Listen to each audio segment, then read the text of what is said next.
Dude, has Ethan ever not projected? Like, dude, what are you doing? Every single accusation is a confession. Whenever I respond with a fraction of the smoke that he has had for me over the past half of a year, he loses his goddamn mind. He's like, I'm gonna sue every human being on the planet. On the topic of Israel, friend of the show, Noah Samsen, since I released my has done another video after his previous video of how YouTubers defend genocide. He did another one. The YouTubers who backed the genocide 2 weeks ago with 777,000 views. A lot of those YouTubers have retaliated against Noah, and I guess he has another response. Now, the reason why I'm watching this, well, also simultaneously, there is an additional note since this video came out, where Mudahar, one of the YouTubers mentioned in the video, has stated that he intends to sue Noah Samsen. This is his statement on the matter. Apparently, Ethan Klein is also choosing to sue Noah Samsen as well. In the last couple of weeks, a YouTuber, Noah Samsen, has uploaded a few videos labeling me a genocide supporter in the title and thumbnail of the video. Today, me and the team sat down to watch them and could not find a single clip of me supporting the Israeli government or any of its genocidal practice. Normally, I'd not engage with this discourse, but this has affected my business and has bleed into my personal life. As a Muslim, I've always supported my people, and I never talked about this topic with much political knowledge. That said, you don't need to be knowledgeable to stand against the injustices by the IDF. Journalists and civilians have been recently killed in a wave of attacks, ending a short-lived ceasefire. That is never okay and needs to end, and I hope in my lifetime it does.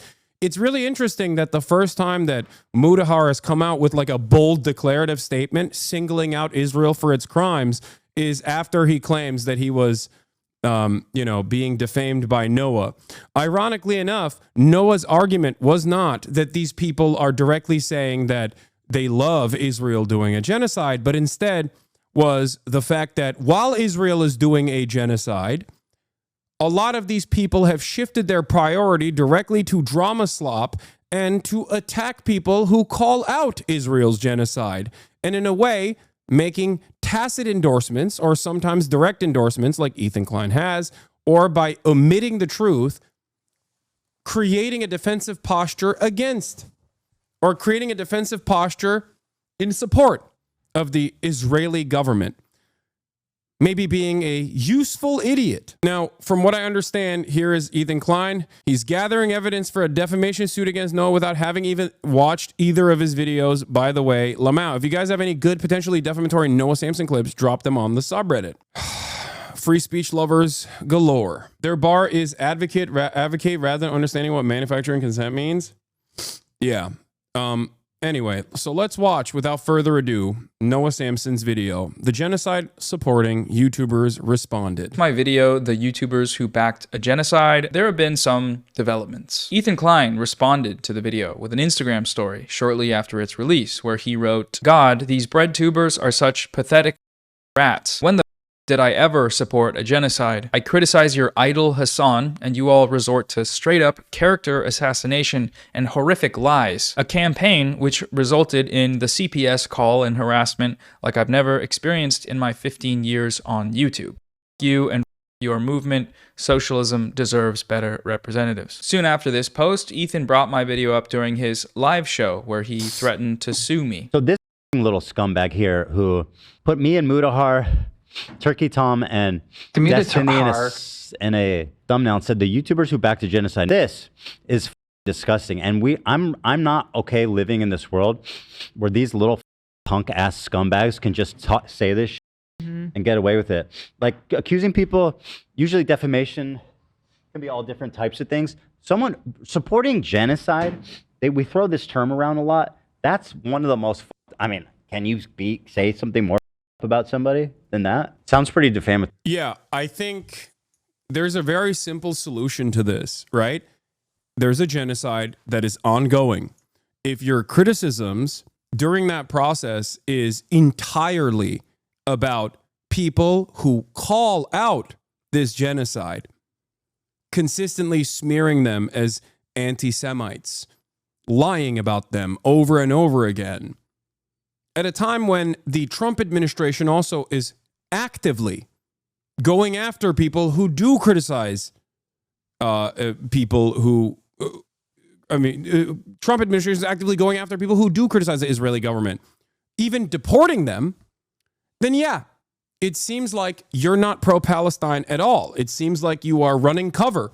You are playing either inadvertently or directly the role of a soldier in the disinformation war in the Western world against Israel. If the amount of times that you have spoken out against Israel for the heinous, barbaric war crimes that it engages in on a regular basis is much, much, much more limited than the times that you have criticized those who speak out against such atrocities, then you probably aren't the number one advocate for Israel. The number one advocate for Palestinians. Sorry.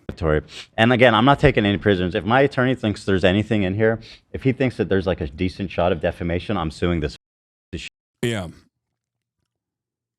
This person has consistently called me a terrorist, an anti-Semite, and a million different things.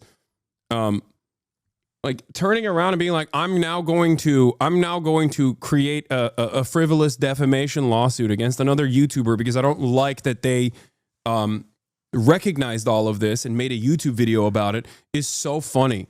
Like the hypocrisy is so glaringly obvious. This dude straight up made a context nuke with clips directly cut out of context in an effort to smear myself and others as well for speaking out against Israel.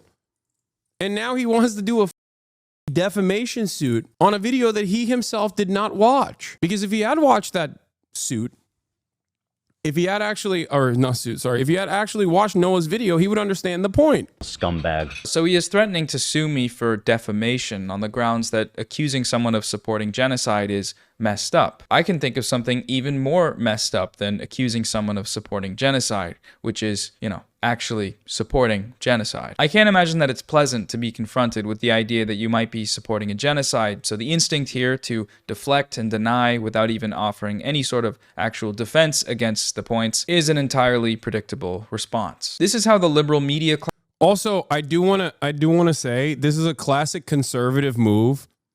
Like I'm more offended that you're calling me a racist than the actual act of racism that I engaged in and entertain. It's the same. That's exactly what's going on here. Oh, dude, what? You called me a racist? How dare you? That's what it is. I think the funniest thing is that you have real grounds for defamation. No, dude. And Ethan knows that he doesn't have real grounds for defamation against Noah either. Okay? Public figures suing one another for defamation is kind of idiotic. I have grounds to sue Destiny and Ethan for defamation. I would never do that in a million years. Okay? Part of the reason why I would never do that in a million years is because what kind of financial damages can I point to? The context nuke flopped just because someone defames you. Like that's one of the aspects here is just like what are you supposed to do? What are you supposed to do? Since his context nuke didn't work, he's been brigading everything that I've that I've been a part of, literally calling out journalists that have interviewed me even before the video came out, constantly telling people like, how do you engage in talks with a person who is like a denialist or whatever. I don't know, just like ridiculous over and over again. Stop saying you won't sue them. Why do you lay yourself prostrate in front of fascists? Because I'm not a. That's number one. And number two is I also understand how defamation suits work. Okay. For the most part, Ethan's lawyers, I think, are just farming him for money by saying, yes, King, there's definitely something we can get out of here. Kind of how Ryan Kavanaugh's lawyers have farmed Ryan Kavanaugh, seemingly. Law student here, the Supreme Court set a very high standard for defamation suits against public figures on matters of public concern. You would have to prove that no statements were made with knowledge of their falsity or reckless disregard for the truth. This actual malice standard is a very high threshold to meet. Yes, law student here is correct. The actual malice standard is a very high threshold to meet, and so any lawsuit is definitely meritless. there also needs to be like what are the material damages that you can show in that situation? You know what I mean? Yeah, I don't know why Americans love litigation so much. They constantly act like suing someone is a power move. It's not. You're made, okay? Trash Day's not inviting you back. Oxbridge Talk's not coming out. At least a loss of business. Is it a stretch? Trash Day's not inviting me back. Okay, dude. Yeah. I'm going to go to a court and be like, hey, guys, this anime podcast might not invite me back, which they probably will when I go visit Japan anyway, but that's going to be, it's really hitting the bank big time. Oxbridge, Oxford, you mean? And the Oxford Talk's not coming out has nothing to do with Ethan. What the f*** are you talking about? They knew I was a radical before they invited me, dumbass. That's why they invited me. No, the reason why the Oxford Talks haven't come out is because it's a bunch of students. It's run by a bunch of students, and they're not very good at responding to emails. I like that. Maybe that's why people keep constantly asking me about the Oxford Talk. They think that like it's hidden or something. Like, dude, they had way more controversial back and forths on Oxford. Oxbridge is Oxford and Cambridge. The Cambridge one is out. I filmed it. Anyway, let's continue. Class will operate in the coming decades when it's time to answer for their crimes of manufacturing consent for a genocide. They will simply say, no, I didn't. If they say anything at all, most of them won't. It's happened throughout history. It happened with the Vietnam War. It happened with the invasion of Iraq. And it'll happen again with Gaza. What makes Gaza a bit different, though, is that unlike prior US-backed atrocities abroad, we all know what's been happening there the entire time. Israel's genocide of Palestinians in Gaza has been called the first ever live-streamed genocide because we've seen the entire thing as it's happened with high-definition cell phone video. The mass destruction, the ruthless attacks on the healthcare system, the deliberate targeting of men, women, children, medics, aid workers, the intentional starvation used by Israel as a weapon of war, and then the massacres that followed that starvation when Palestinians crowded around aid trucks trying to get what little food Israel... Yeah, it's ironic because like they do try to get financial damages. They do try to like materially harm me by constantly calling out my sponsors. Yeah, E was the first guy to cry about your Ubisoft sponsor. Now Elon is doing that. Allies in your hatred for you. Yeah. It just hasn't worked. You know what I mean? It just has not worked. So what am I supposed to do? Yeah, they're defaming me. It's true. They are. But what happens when defamation is unsuccessful? You know, what do you do? Plus, even if it was successful, I still don't care. I just don't care. I don't want to spend any time on this shit. It's not me capitulating to fascists or whatever. I just, I have more important shit to worry about. Okay? Like, what are you talking about? Was allowing into the Strip the 20,000 slain children, many of them slaughtered with their entire families. The IDF terrorists recording and posting their war crimes, acts of humiliation, degradation, their torture and rape of Palestinians. The full support of Israel throughout all of these atrocities. The vile, dehumanizing racism that is required to uphold a project like this. I just think we need to kill them, every one of them, and that's it. And if not that, because the country will not let that happen, the government. Just the least we can do is just kick them out of our land. Because this is our home, this is our land, and we deserve it. What do you think about Palestinians? That I hate them, and I wish they all died. We didn't stop, and we killed everyone. You're gonna kill everyone? Yes, yes! You guys are animals. You guys are f***ing animals. You killed 10,000 kids. 10,000 terrorists that would grow up to be the next. 10,000 kids that would grow up to be the next terrorists. That's what it is. Really? Because it's Palestine. But I'm Palestinian. Does that mean I'm a terrorist? Yes. Mm-hmm. I'm a terrorist. Mm-hmm. Do you want Palestinians in Gaza to die? Yes. All of them? Yes. Oh my God. We've seen all of this, which is why the whole no I didn't defense doesn't hold up because, yes, you did. We have you on video during this genocide that everyone saw, spreading propaganda that's been used to justify that genocide. It's so vile to deny the suffering and trauma of the victims just because you need your heroes at Hamas to be perfect. My friends. Yeah, like, that's the thing that also frustrates me. Like, these guys actively made YouTube videos and, like, shit on people like myself for calling out Israel, or worse, because they didn't even have a position on Israel. Like, with Mudahar, I don't think he did it specifically because he wanted to defend Israel. Okay? I don't know what is in his mind and the way that he operates, but I think his reasoning for making that video was unironically to just, like, farm some ad revenue out of it. You know what I mean? It was just a grift.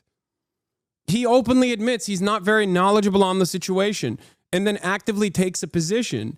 And it's so sad. It's so pathetic to do that for clout, dude. Oh my God. The least you could do with a massive platform like you have is to do a little bit more reading on this matter.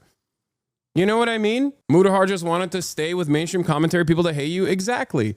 They're all in the group chats with one another alongside Keemstar. They all did that. Like, they all actively have done this. Oh my God, the Assassin's Creed social media account came into the rescue? That's crazy. Okay, this is a sidestep from the issue that we were talking about, but that's so funny. Elon Musk calling me a sellout. Assassin's Creed, is that what the guy playing your Path of Exile 2 account told you? Oh no. Oh my God. Oh my God. W intern, W social media intern. All right, let's continue. Defeating our brutal enemies requires both courage and clarity. Clarity begins by knowing the difference between good and evil. And these monsters, they women, they burnt babies alive. Many anti-Israel protesters, many choose to stand with evil. They stand with Hamas. They stand with rapists and murderers. The Gazan Health Ministry, which, by the way, Gaza Health Ministry is run by Hamas, terrorist organization. I think a lot of people are all too happy to not look too deep into these things. But again, Gaza Health Ministry is crazy. I'm glad that there is the bottom text here from Noah talking about the Gazan Health Ministry. Its numbers have historically been considered reliable by United Nations, the World Health Organization, and Human Rights Watch in relation to the Israel-Hamas war. 2 letters published in the Lancet Journal did not find evidence of inflation or fabrication of Palestinian casualty numbers. We've talked about this quite a bit at the time when Joe Biden went forward with this gross, egregious, genocide denialist lie. Oh, it's the Hamas Health Ministry. I don't trust their numbers, said the American president at a time when Israel was doing a genocide. After that, every media outlet changed the way that they covered it. They kept repeating it over and over again. This was Israeli propaganda through and through, besmirching the otherwise completely accurate numbers, oftentimes unironically an undercount, as a matter of fact, by basically associating it like Hamas-run health ministry. We can't trust it. Okay? Now, what's interesting about this, what's incredibly frustrating about this, this thing that Ethan is going along with, by the way, what's insane about it is that every single party, including the American State Department and the Israeli government, use the Hamas-run health ministry numbers. They always have, and they continue to do so to this day. They simultaneously lied and said, we disparage these numbers, we don't believe these numbers because it's like run by Hamas, but they still use it and they know full well that it's the most accurate assessment you can make. How f***ed up is that? How incredible is that? The question remains here for Ethan. Is he stupid or is he lying? Is Hamas. There was more Jews displaced than Palestinians during the Nakba. We have you on video attacking and delegitimizing the only groups in the world militarily resisting that genocide, with arguments plucked directly from the US State Department, the #1 material supporter of the genocide. Terrorist groups. We have you on video attacking and delegitimizing the most prominent media figures in the YouTube space who have been advocating against the genocide and breaking down the propaganda used to justify it. Hasan loves all terrorists. We have you on video running defense for the primary architects of the genocide. Just the other day, Bibi fired a really good guy that a lot of people are pissed about, and he fired him because they had a disagreement, and that's like so Trump coded. Well, he was like a moderating voice in the war room. Yeah. Yeah, a complete siege on Gaza. No electricity, no food, no fuel, no water. Everything is closed. We are fighting human animals, and we act accordingly. That's what he said. And then he launched a genocide on the Palestinian population as the defense minister. Ironically enough, that statement, alongside many other actions that Yoav Gallant took, led him to be on the arrest warrant by the International Criminal Court. The International Criminal Court's arrest warrant also names him as a war criminal, alongside Benjamin Netanyahu. We have you on video attempting to portray the perpetrator of that genocide as some kind of beautiful, free, diverse, democratic state. We're planning to go to Israel in June with my parents and all the kids. It's going to be such a great trip. And I'm actually really excited to go there.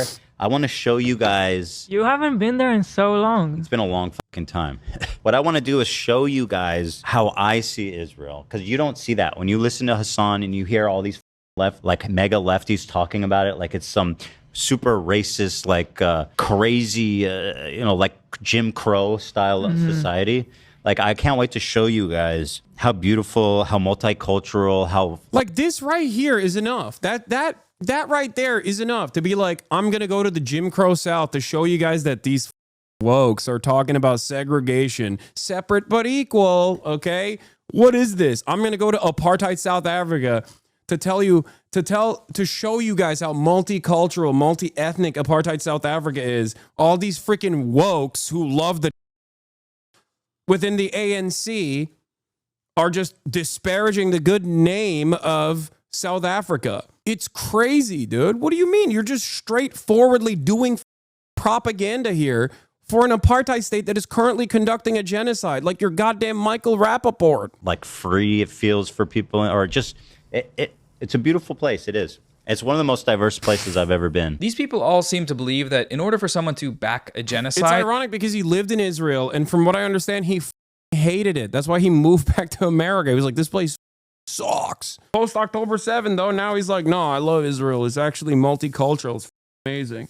They need to like look into the camera and say, I support genocide. I think it's good. More of that, please. And while we do have examples of certain parties to the conflict here doing just that, like Destiny and Asmongold, I'm not going to cry a fucking river when people who have genocide that's baked into their laws are getting genocided.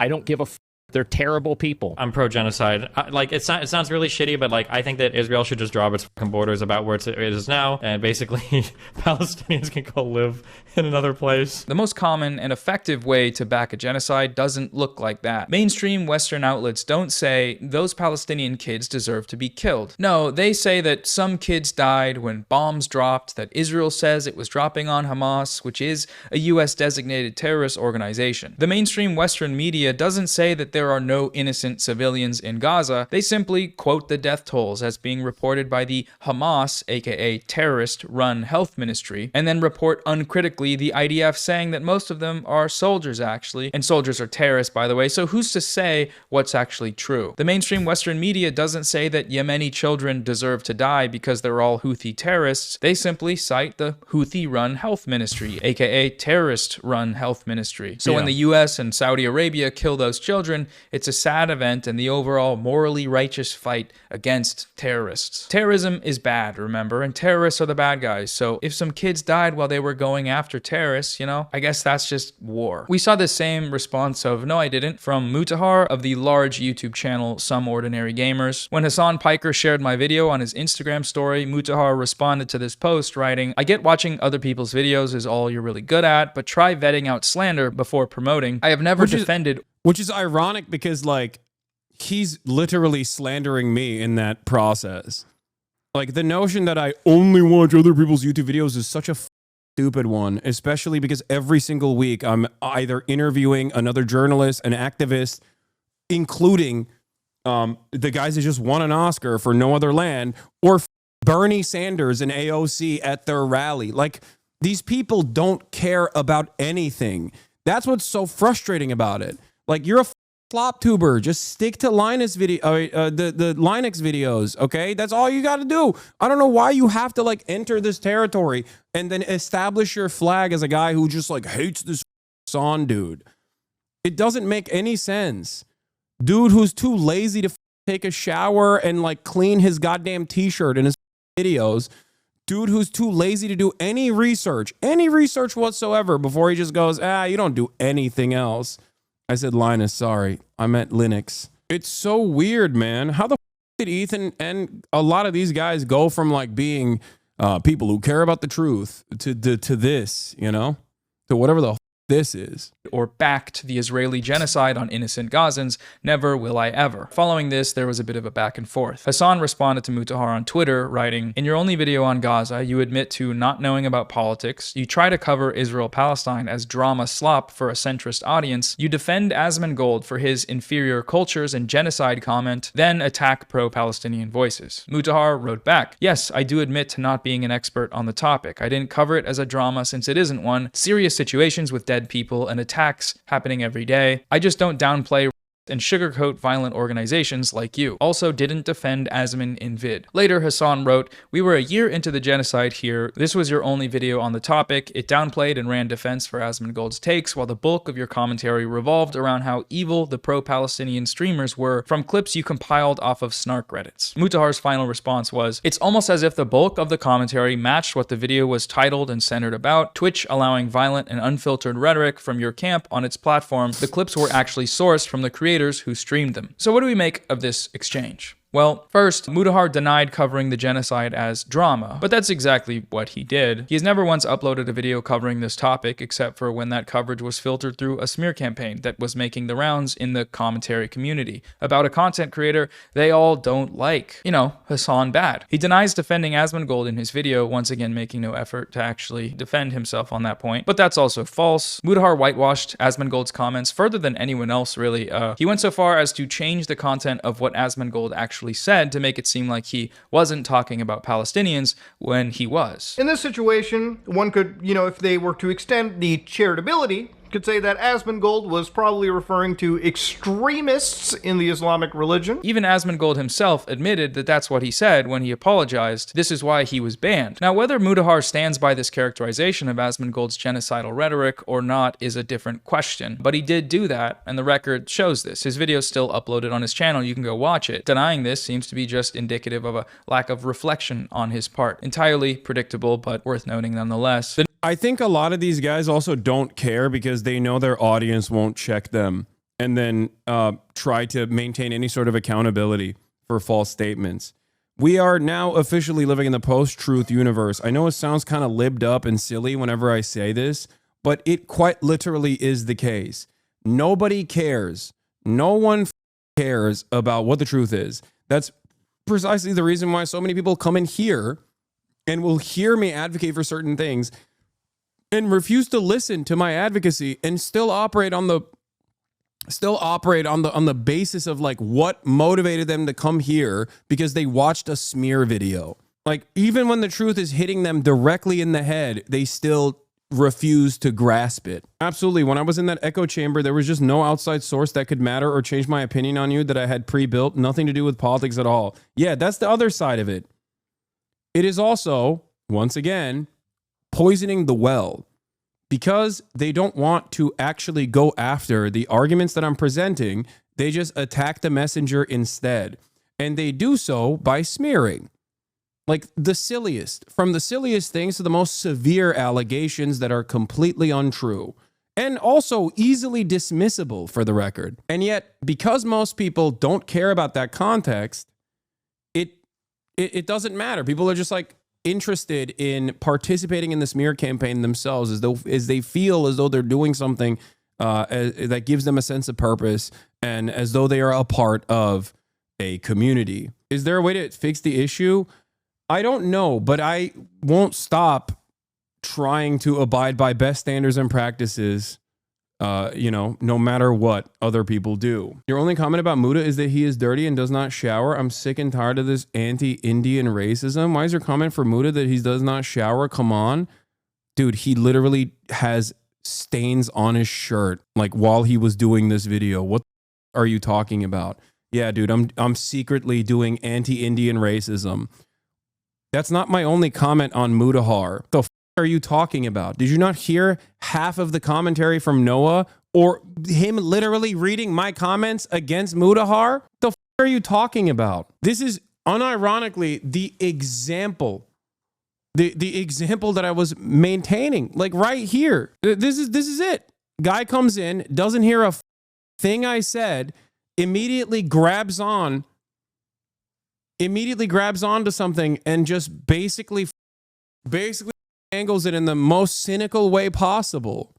watch it. Denying this seems to be just that, and the record shows Gold's Extremist. This is why he was banned. Now, whether Mudahar stands by this characterization of Asmongold's genocidal rhetoric or not is a different question, but he did do that, and the record shows this. His video's still uploaded on his channel. You can go watch it. Denying this seems to be just indicative of a lack of reflection on his part. Entirely predictable, but worth noting nonetheless. The "no, I didn't" defense is the expected response from centrists and liberal Zionists alike, but I don't know how well it'll hold up in court. I didn't back genocide. How could you say that? I just sat silently the entire time it happened, except for the one time I spoke up, which was Didn't Hasan speak out against the racism that led Mudahar to leave Twitter? Of course, dude. Because yes, I think the endless faucet of anti-Indian hatred online that is so super normalized is insane. Actually to attack pro-Palestine activists with bad faith smears that originate from a community of openly genocidal Zionists. I'm pro-genocide. They're terrible people. Best of luck to you in your legal endeavors should you pursue them. I don't know how well that'll hold up, but have fun, I guess. In his last tweet, Mudahar seems to deny his participation in the smear campaign, writing, "The clips were sourced from the creators who streamed them." This is false. Mudahar did not source these clips from Hasan's stream. He sourced these clips directly from the smear website. He cited the website out loud and said, "Go check it out, guys." There's a website known as danclancysucks.com. That was this was also insane.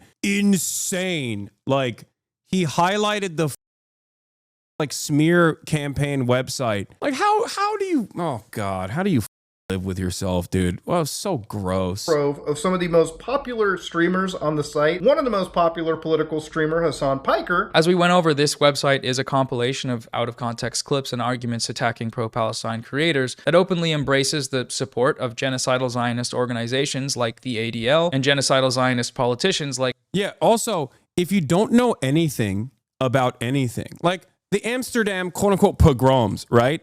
Virtually everyone, including people that were there at the time, including media outlets that ran with the pogrom happening, the anti-Jewish pogroms that were happening, went back and corrected the record because it was a lie. They even literally used footage from an on-the-ground reporter that showed that it was actually the Maccabi football hooligans from Israel that were fighting against the locals there. They were like hunting down locals, and they genuinely presented it as though the situation was the exact opposite. It was that it was actually the local Muslims that were hunting down Jews, right? If you don't know the context of that and you just literally look at this and you listen to the ADL and you go, oh, when one of the largest streamers on Twitch, Hasan Piker, spends the hours after the Amsterdam pogrom minimizing his harm without consequence, it's clear the platform still has far to go. That's it. You're like, oh, I guess this guy's bad. He's anti-Semite, I guess. That's why so many of the people that come in here and agitate at the behest of these other dumbasses are doing, sometimes they're pro-Palestinian, literally, but they just are oblivious. They don't know enough. And then the random Jew hunts happened after. No, it didn't. Shut up. Jesus Christ.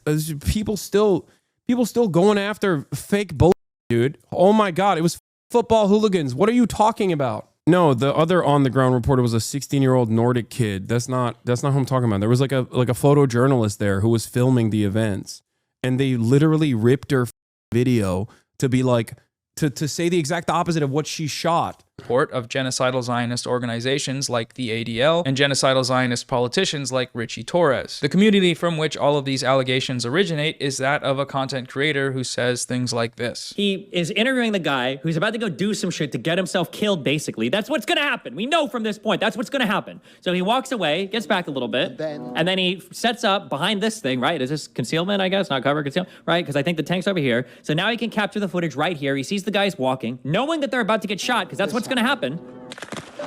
And then eventually they get shot and everything is, this is it. It's like act 1, 2, and 3. It's like all here. Now this guy is down. He's dead. These guys are like... and fatally wounded. They're not even running. They're not even like cowering and running away and screaming in fear. There's like, okay, well, they did it. We got our shots. Okay, is this guy down? Oh, well, okay. Well, we brought the white flag so we can put that over the bleeding part, assuming he got shot in it actually, right? Flag and then this guy, what, is this guy running back to grab the wife? By this stage, the man's wife, his widow, has heard what happened. And then like, what does this mean? The wife has heard what happened. Like, bro, this is crazy. I'm sorry. The tracking live movement shot of the lady running up to her dead husband? Like, what is this? By this stage, the man's wife, his widow, has heard what happened. Somebody went back and told her, right? The 5 martyrs that walked forward, you know, your husband was the unlucky guy. He drew the short stick today, so come forward, cry for us on camera. Do you think the guy intentionally wanted to get killed? No, I don't think he wanted to die. I don't think they were thinking they were going to die, but they probably were hoping to get shot at, or maybe, so you're saying the woman was acting? I don't think the woman was acting. She probably was sincerely sad. Her husband got killed, but I think they were farming TikTok clips. I mean, remember, these people actually, yeah, like have suicide bombers. So it's not that big of a stretch to imagine that they would be willing to get shot. However, now I haven't gone down this road because this is way more, it would require me to make a lot more assumptions, but it's also possible he didn't get shot, right? Now, do we know the name of the guy? Is he actually dead? Do we even know if that's his wife? These are a whole bunch. I had never seen the full clip. I don't remember him going. Notice how he almost said way more conservative and then stopped himself because he has to aesthetically maintain that he is like a liberal, a true liberal. Way more. I mean, this would be way crazier in terms of speculation, or maybe conspiratorial. I don't know. Maybe he wanted to maintain. Maybe he wanted to say conspiratorial, which it is, by the way. It is a conspiracy, and it's conservative, for the record. It is conspiratorial, and it is conservative. He just didn't want to admit it because he has to be the liberal who only says the truth. He doesn't speculate about conspiracy theories. I don't think he was going to say convoluted. Not that it matters. Look at what he's doing, okay? My speculation on this is utterly irrelevant. Bunch of questions that would be valid. Now, if I was way more on the pro-Zionist side, I would be asking those questions. Who is this guy? Do we even know if he's actually dead? Like, we don't actually see the wound, right? It seems like they don't have any problem showing anything else. Like, why just the white flag so that it can look all bloody? Like, show us the actual gunshot. You have no problem showing other violence, right? What Pallywood means is that you're capturing intentional video footage to sell a certain narrative about what's going on, basically. So Pallywood might be, this, right? So the idea is that like 4 innocent civilians are like walking up and you just want like a clip here of the idea of shooting them. It's crazy that this person is not seen as like a violent radical by the very same drama slop tubers who are friends with him and get their notes from him. But I am for speaking out against these actions. Like, think about how distorted your worldview has to be, where you are fantasizing about an apartheid state murdering Palestinian civilians with a white flag and then saying, oh, they deserved it. Victim blaming to this degree. Jesus Christ, dude. For no reason, because they're civilians with white flags. And you kind of ignore the fact that, like, okay, well, they're in a battle zone in an area they were told to evacuate from, and they're going back to try to release somebody that was captured. Like, that's like Pallywood, I think.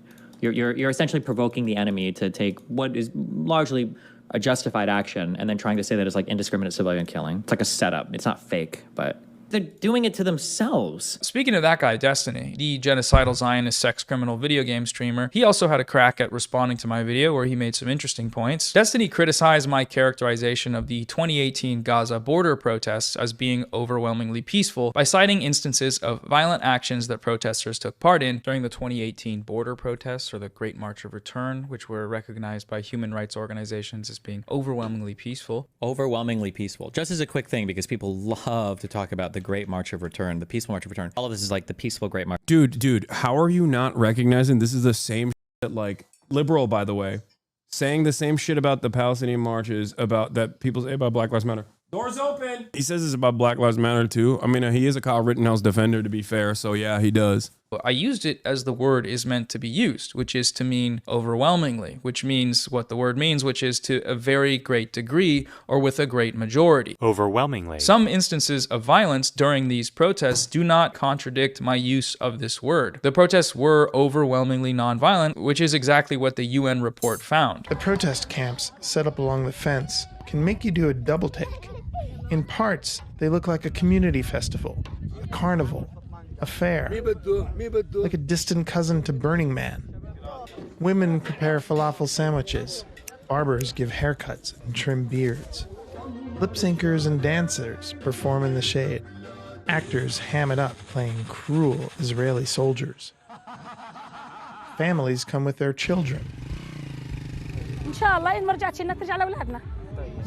Ultimately, though, regardless of how the protests were characterized overall, the reason I brought them up in my video was as evidence that Israel has a history of intentionally targeting Palestinian civilians for slaughter. That's what the UN report found. Israeli snipers intentionally targeted medics, journalists, men, women, children, elderly people, and disabled people. Cite whatever instances of property damage, tire burning, flag planting, rock throwing you want. These are irrelevant to the fact that Israel intentionally targeted thousands of civilians with sniper fire. The commission interviewed an international journalist covering the demonstrations at the Malika site who described the scene that day. What was notable was the amount of injured people and the slow, methodical shooting. Every few minutes, you would hear a shot ring out and you would see someone fall, and then another shot and another person fell. It went on for hours. I saw a man who had been shot in the throat. I didn't. Yeah, the IDF also took credit over every bullet on a tweet. I don't take this as an offense, hopefully, but what happened that you and D grew apart? Did you at one point realize that his worldview was messed up, or did he turn on you once you had more success? Like, what's the story here?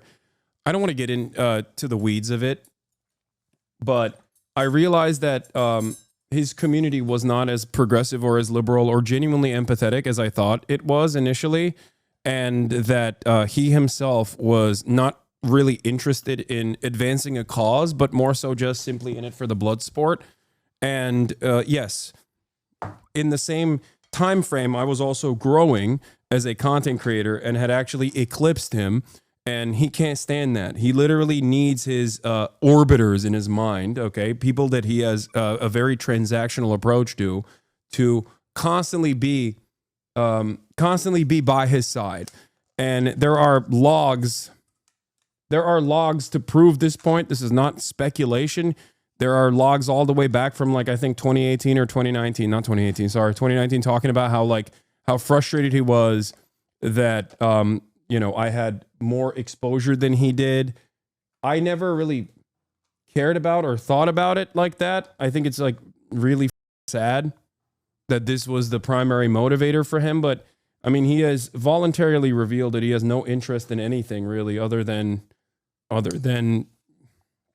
elevating his own personal status and like winning arguments and like that. So, see it happen, but I saw the immediate aftermath. He was covered in blood. I saw a man who had been shot in the head. There was a constant stream of bloody bodies being carried back towards the ambulances. It was surreal and endless. It became almost normal. It was happening so often. A shot, a person falling, people carrying the body away. The number of wounded was astonishing. I couldn't say how many people I saw who were shot because it was so high. I have covered wars in Syria, Yemen, Libya, and I've never seen anything like this. The slow, methodical shooting. It was just shocking. Presenting this fact is only a one-sided history if you think intentional civilian targeting is somehow warranted due to other unrelated instances of violence, which definitionally cannot be true. This is, of course, if we're taking international law into account, but Destiny's a Zionist, so that's not high on his priority list. I'm pro-genocide. Destiny has had similar Israel glazing-induced English language difficulties in the past. He had this same response when Norman Finkelstein brought up the 2018 border protests in the Lex Friedman Israel-Palestine debate early last year. In 2018,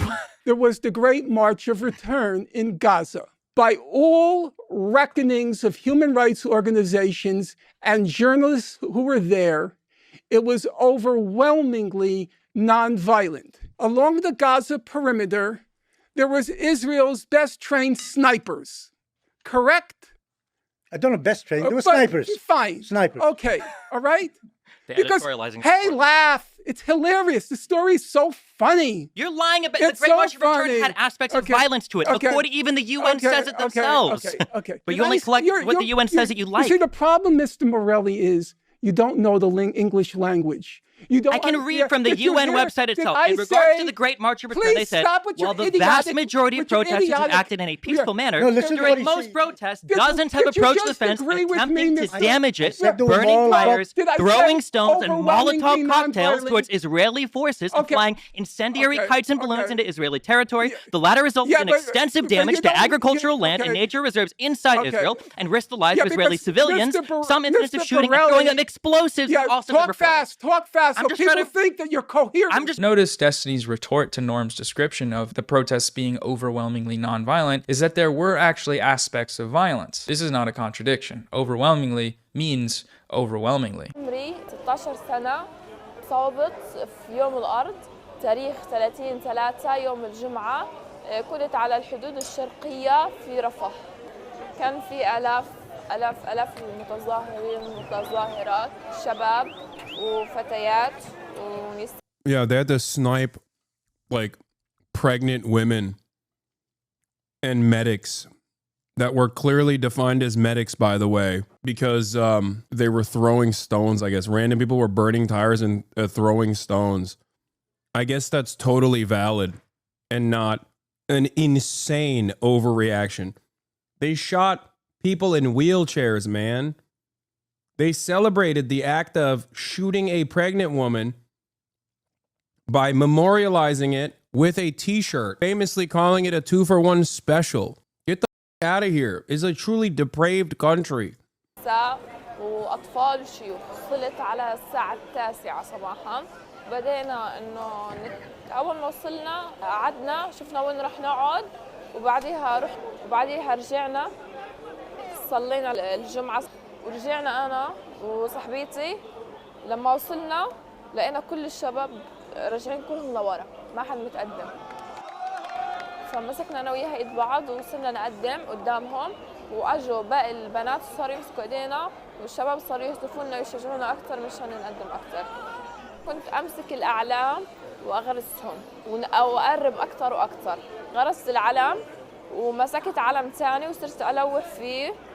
فالاحتلال يعني ما عجبه هالمنظر يعني. طبعا يعني كنت انا محروقه يعني من جوا، كنت بغلي يعني. تعرف شوفي كل الظلم اللي انت بتعيش كل يوم. كنت من الاقليه الموجودين يعني، كنا بنعد على اصابعي اللي قدام. وانا قدمت كثير وكنت بعيد عن اليهود اقل شيء 20 متر.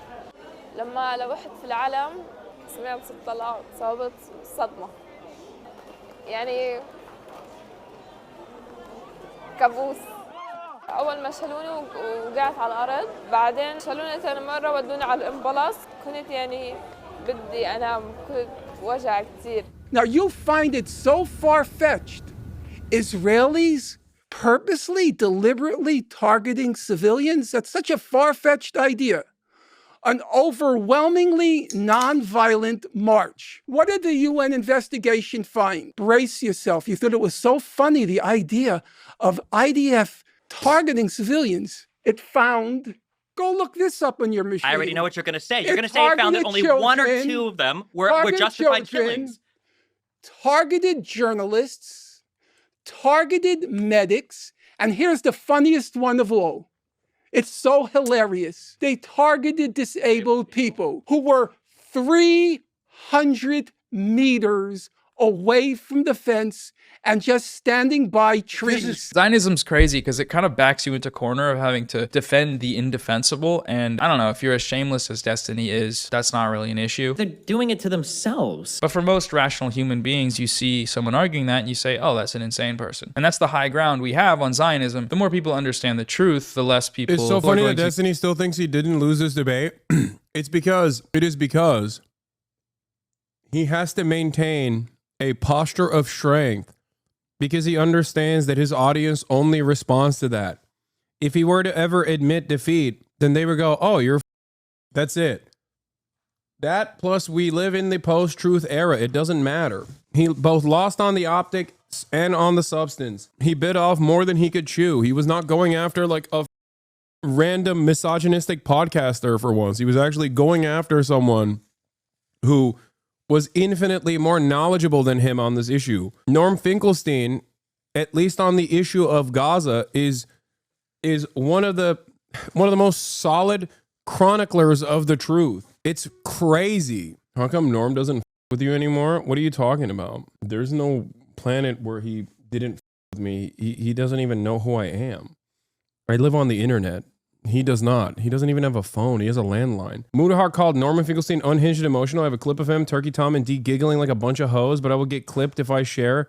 Link, not sub. By the way, D said, all right, get permission from mods. And they, you can link it then. Yeah, you just got a permission. You can link the clip if you want now. To be publicly willing to defend these crimes. Destiny later nitpicks my comment about the media's use of terrorist designation in articles. Before covering the attack, I don't know. Is everyone you bring on a troll? No, usually I verify people, but I was like, fuck it, because it's really Is Norman big. Jinkelstein a troll? That's a good question. That I don't know. I'm not too sure about that. Bro, what was that debate even like, dude? I saw like a bit in piece on Twitter about it. Apparently they were like, yo, Destiny got owned in every clip that I watched. I'm like, the other, like, the guy who you were debating was just getting emotional the whole time. It's like, you're reading Wikipedia. It's like... That second voice that you're hearing in the background is Mudahar. He was just getting, like, emotional the whole time, dude. He seemed to be such a brilliant orator, dude. Yeah. Oh, is it surprising to you that Mudahar took these idiotic stances, also going along with the smear campaign against pro-Palestinian voices? Well, also... you know, still trying to maintain a presence where he's like, oh, well, I think, like, you know, I just don't like death, dude. How did that happen? Oh, man. Oh, man, how did that happen? Here's the problem. People who don't want to learn about anything, people who don't want to read about anything, would much rather get their information from this dingus on screen. This expest on screen. They like him. They think he's brilliant. Because he has the capacity to present himself as much smarter than he actually is. That's all it is. So they respond to the optics of it. It's ironic because he did this against Jordan Peterson so expertly all the time. I remember a time when Destiny used to shit on Jordan Peterson and his fan base aggressively because Jordan Peterson or Tim Pool or many other right-wing commentators would present themselves as like intellectual authorities on the subject matter that they were talking about when they very clearly didn't know what the they were saying. And their fans believed them. Now he's been doing this for the past couple of years at this point. There is no better sign of your intellectual inferiority than listening to an argument, listening to a debate between two people and not actually seeing the veracity of the statements, not actually recognizing which side is presenting factual arguments, which side is presenting cherry-picked points, and doing not such a great job at it either. And instead going, oh, well, he just seemed really emotional, so you lost. You won the argument, King. You were so unemotional. Like, bro, they have sources attached. He's not clicking on the source. Well, and also I never read Wikipedia to him. I was like quoting like the either Amnesty International or the UN or the ICJ, but he was ultra triggered, but you know. Yeah, but I read real books, not websites. The funniest part about it is that Destiny is smarter than this. So I know in this moment he has a little bit of resentment towards who his allies are. He'll entertain it because at least someone is on his side, and this is like him licking his wounds. But you can tell he's just like, ugh. I don't even think he likes Ethan. I think he probably thinks he's surrounded by dumb by his own perspective because he thinks he has a heightened sense of his own intelligence where he just like he thinks he's super brilliant and he's very narcissistic. So he probably despises that there aren't any like genuinely intelligent people on his side on any of these issues. He'll take the help wherever he can get, and his fan base certainly uses Ethan like a light. You know, uses him as a weapon, basically. But you know, deep down inside, he's like, ugh. Dude. Look at his face. He's like, yeah, good point, Muda. Really brilliant point, man. Yeah, he surely was emotional. I definitely didn't get owned there.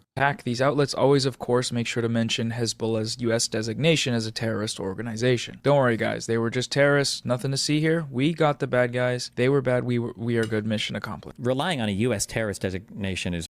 But you don't need to do that. You could just know what Hezbollah is, which is like a paramilitary militant group that's funded by Iran that now has like seats in the Lebanese government that is like hostily taken over the southern part of that country, right? You could just know that. You don't a U.S. terrorist designation.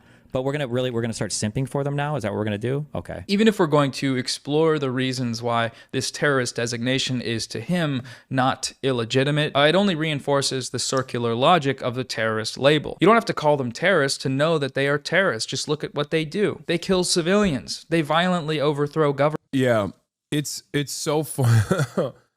This is the other aspect of Sexpestany's commentary is that on the one hand, he tries to present himself as this like incredible debater. A lot of why the audience thinks he's a brilliant debater is because he is a skilled orator, okay? He is not necessarily intelligent or knowledgeable on the matter. He's just very good at rhetoric and trapping people into and pinning them down into a rhetorical corner, oftentimes with the heavy utilization of logical fallacies that he tries to rationalize with a lot of confidence backing him, a lot of unearned confidence, really. But it's so funny. It's so funny when you are more knowledgeable on an issue and you listen to him talk, you're like, oh, I know what you're doing here. You don't know what you're talking about. You're just manipulating the conversation to an area of pre-couched statements that you developed ahead of time. It's a rhetorical trap. And when the interlocutor knows better and doesn't fall into that trap, he just tries to like yell at them. The famous example of that is obviously the Michael from Pennsylvania argument that he had over was it buy, borrow, die? Like, it's so obvious that he's in the wrong, and in the wrong because he's not knowledgeable on the issue, but he just tries to aesthetically win the conversation by yelling at the other person. Your prop clipping? What is that? What? Yeah, so stock buybacks, yeah. Governments. They take over entire countries. Okay, well, the US does all of those things, but it isn't on the US designated terrorist list, is it? Israel is US backed, the US being, by the criteria we just looked at, a terrorist state, but they're not on the list either. It's almost like these designations are selective and used to reinforce US imperial hegemony. Oh my God, no way. What? These subhuman, Neanderthal, knuckle-dragging white like Noah too will sit here and defend Hezbollah, which is what he's doing, as like a legitimate governing party. Hasan, the terrorist supporter as well, who is also very white. Don't ever be mistaken by his background or the way he looks sometimes, depending on what he's trying to present. Hasan is also one of the whitest people in the West, okay? This is also such a weird, like, pathological obsession with the way that I look that these guys constantly hit on. There's never been a moment where I haven't said that I'm white. Like, I will always say that I'm white.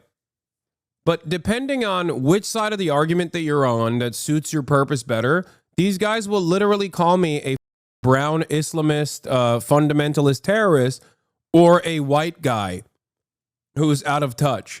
It literally always changes. They are the ones who change the dynamic, and then they act like I'm the one who's changing the dynamic.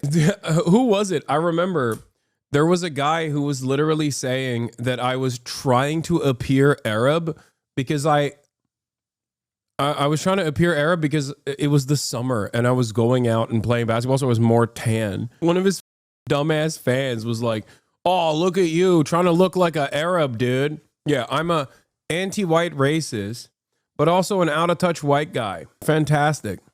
Okay. One of the whitest people in the West. He's one of the whitest people in the West, folks. You've never seen a whiter guy than this Hasan guy. Ultimately, we don't need to take people like Destiny seriously. Zionists criticizing Hezbollah is not doing so in good faith. Obviously, he is a Zionist. He supports the genocidal Israeli regime and opposes resistance to it, which is what Hezbollah is. The group exists as a response to Israel's repeated colonial killing sprees in Lebanon, which are not terrorism, apparently, because Israel's the good guys. So he's not a person we need to take seriously in any of these conversations on what needs to be done. That's the sort of criticism trap here on YouTube. You know, a guy who isn't a part of your movement criticizing your movement. I don't like having to even bring him up. I honestly just like that white boy's clips. I thought it was funny. One of the whitest people in the West. Subhuman, Neanderthal, knuckle-dragging, white dip.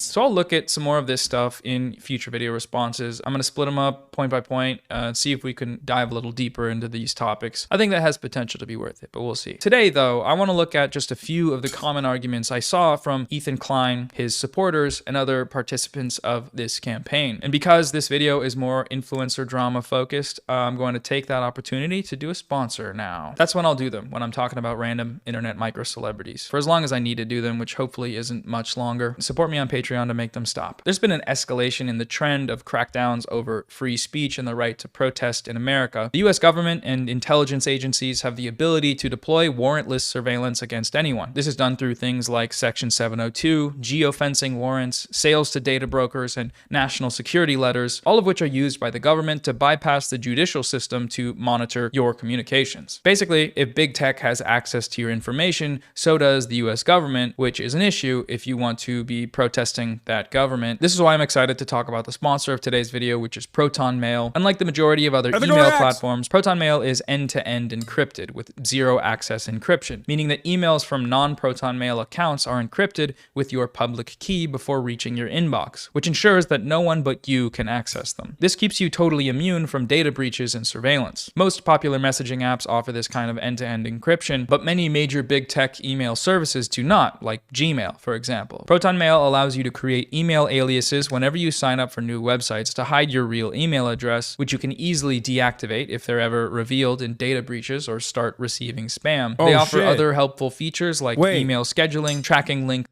Ethical Reacts also, before I forget, you can subscribe to the Hasanabi broadcast in order to help me maintain my editorial independence, and I won't burp into the microphone any longer.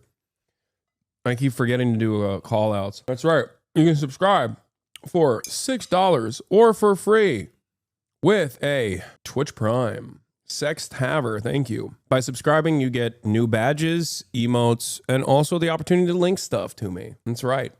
Fantastic opportunity. From what I understand, Ethan is also now, once again, dude, has Ethan ever not projected, by the way? Like, has there ever been a moment where Ethan was like, this is something that I have never done, and now I'm calling out this person for doing? Has that ever happened? It's ironic because if he went after, like, I don't know, Destiny for sex crimes or whatever, he could technically say that, right? He could technically be like, well, I've never shared nude, like, revenge, other random, like, Discord groypers that I want to. Like, he could just so easily actually criticize someone without directly being in the crosshairs. And instead, in this instance, he's now, I think, yelling at Noah for having a sponsor on this, when in fact, ironically enough, his context nuke was also sponsored.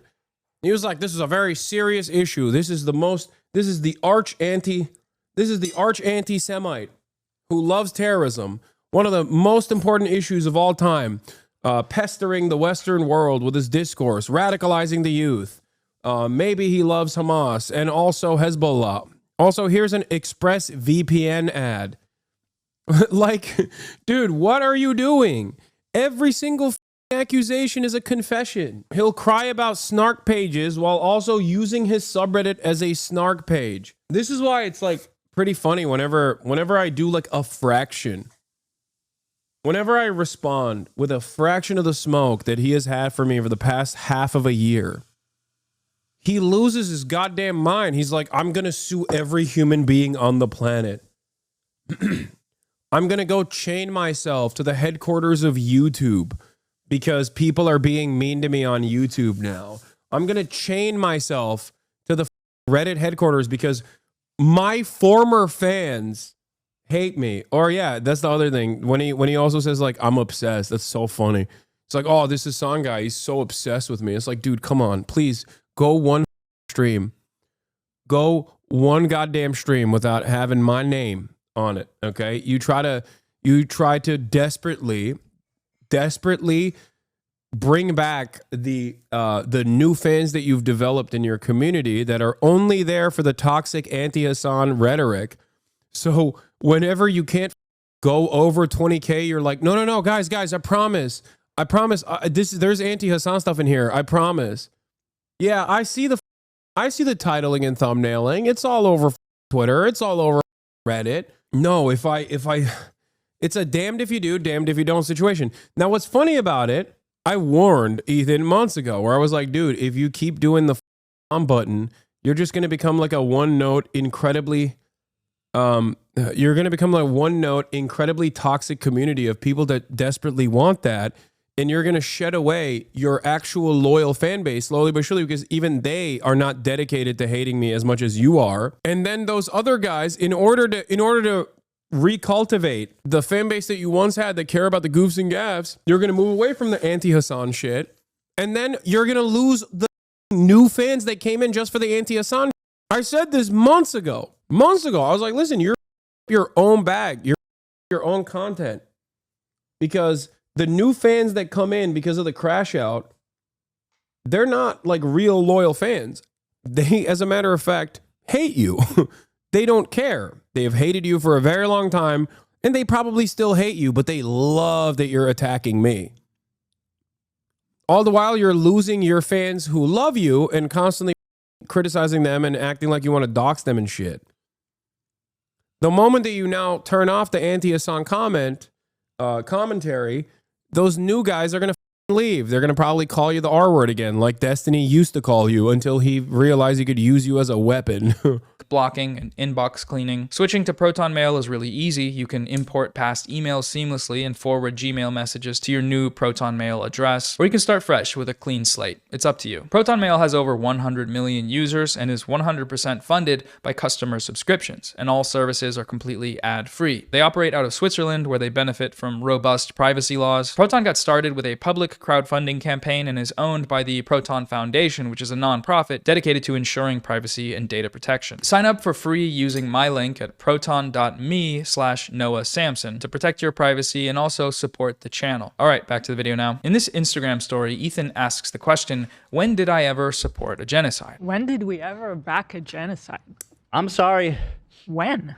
Like, show me. I have an answer to that. Let's go over it once again. Ethan Klein was the primary signal booster for the smear campaign against pro-Palestine activists that was orchestrated by a group of openly genocidal Zionists during the active genocide of Palestinians in Gaza. Every point raised in his content nuke video was borrowed directly from Destiny and his community regarding Hasan's alleged terrorism support, his alleged anti-Semitism, and his alleged extremist views. Hasan uncritically interviewed this kid for about an hour. It was the most brazen display of disgusting terrorist propaganda that I have maybe ever seen in Western media. Okay, fine. He likes Hamas, he watches their propaganda, but he's not going to deny the violent that took place. That is way beyond the pale. Ethan himself oh my God, he's just showed sources. Oh, he's sourcing it directly back to the subreddit. Once again, a subreddit that when we first started the Leftovers podcast despised him. A subreddit that actively called him the R slur. A subreddit that actively made fun of him, made fun of his wife, made fun of all of the employees, made fun of Teddy Fresh, everything. In ways that I have not, by the way. Like, people will say, oh, you make fun of Teddy Fresh? Like, yeah, sure, there's like some of the merch that I made fun of. But the shit that these guys used to say about Ethan, and then only to turn around and act like they're massive fans of him, specifically because he became an anti-Hasan loyalist. And it's funny because I don't even think they still like him. They think he's stupid. They just like that he is constantly elevating the smears. It is hilarious. It's also kind of sad that he just doesn't recognize that. This very stream reveals that he is They see Ethan as a useful idiot. aware of Destiny's comments that openly endorse the genocide of Palestinians. The only person he's probably not defaming here would be Destiny because of his comment about, he said, I believe in genocide. He said, I think, and during one conversation, like that the Palestinians should just leave. So if you're talking about defamation, that's like an easy out, right? For legally speaking. So that's one way to back genocide, is by functionally collaborating with an openly genocidal Zionist who you know is openly genocidal on a video that reached over 3 million people exclusively using arguments and out-of-context clips that were compiled by the community of that openly genocidal Zionist. The other major way that Ethan backed the genocide of Palestinians in Gaza with his video was by spreading atrocity propaganda narratives that the Israeli state, military, and its backers in the West have used as rhetorical justification for their genocidal actions. This backing precedes Ethan's content nuke, as he was one of the first major content creators to spread the 40 beheaded babies hoax. They found 40 dead babies at this kibbutz where like tons of people got killed. Now, I don't know if they were beheaded, okay? And some people really care about that detail. So to me, the 40 babies is enough. I never really thought that I would see and have confirmed pictures of terrorists beheading children. A false claim that he has yet to rescind or apologize for making. In the content nuke, he doubles down with this sort of propagandizing for the state of Israel by spreading the Hamas mass hoax. He cited the documentary from Sheryl Sandberg. Bro, Israelis don't even believe these interrogations are valid. The purpose of these interrogations are to humiliate Palestinians. It's not actually it's torture. Like, these are tortured people. I didn't even realize he was like, did he actually use the interrogations? Like the torture confessions as proof that like Hamas was doing mass? Is he that stupid? Oh, they're saying Sheryl Sandberg used them. Okay, good. Oh, Jesus Christ. I was going to say, also, by the way, he used the reason why Noah's bringing up Sheryl Sandberg's video, Sheryl Sandberg's documentary. Sheryl, who, by the way, has allegations against her that came out recently. The reason why he's showing this is because he did use a clip from Sheryl Sandberg's documentary, in air quotes, about like the mass hoax. How was it found that they were confessions under duress? First of all, there is no confessions under torturous conditions anyway, but it's not a secret. Like there are no acting.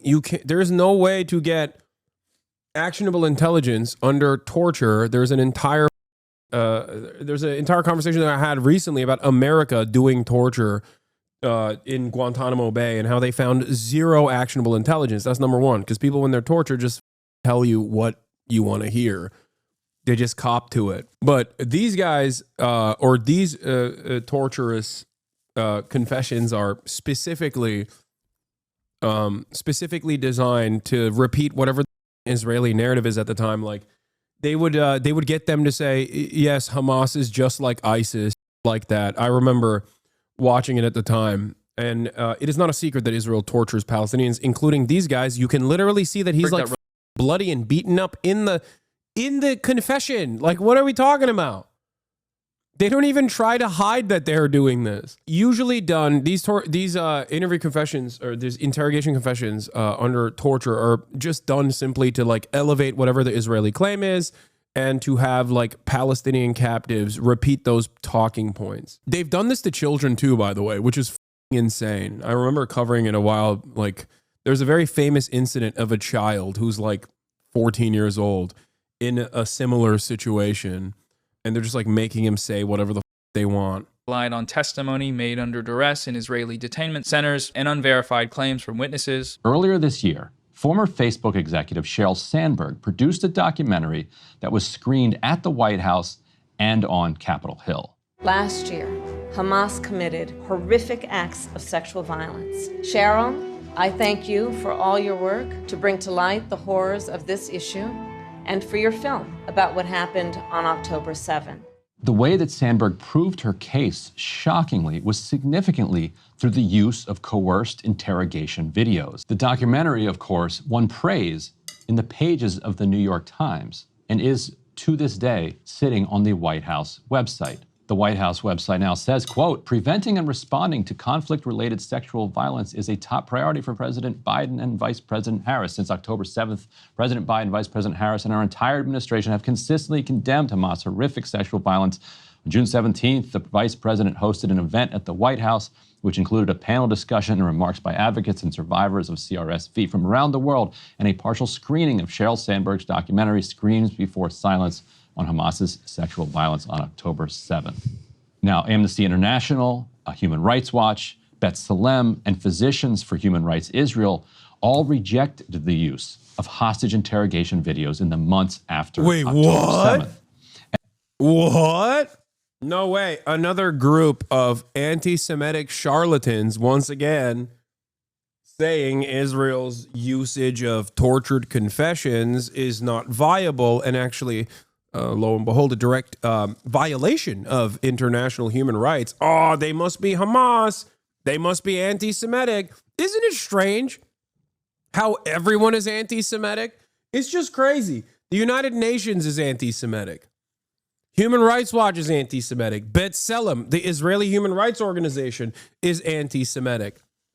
It's just so crazy. The coincidence that all of these groups, many of them, like human rights, was it Amnesty International or Human Rights Watch? Like literally created by a Holocaust survivor who is a Zionist. Like understand something here. They're calling that guy anti-Semitic, dude. Yeah, Human Rights Watch was created by a Holocaust survivor who himself, in the aftermath of October 7, was like, whoa, whoa, whoa, I don't know, this is not a genocide. And then he saw the situation. He was like, okay, dude.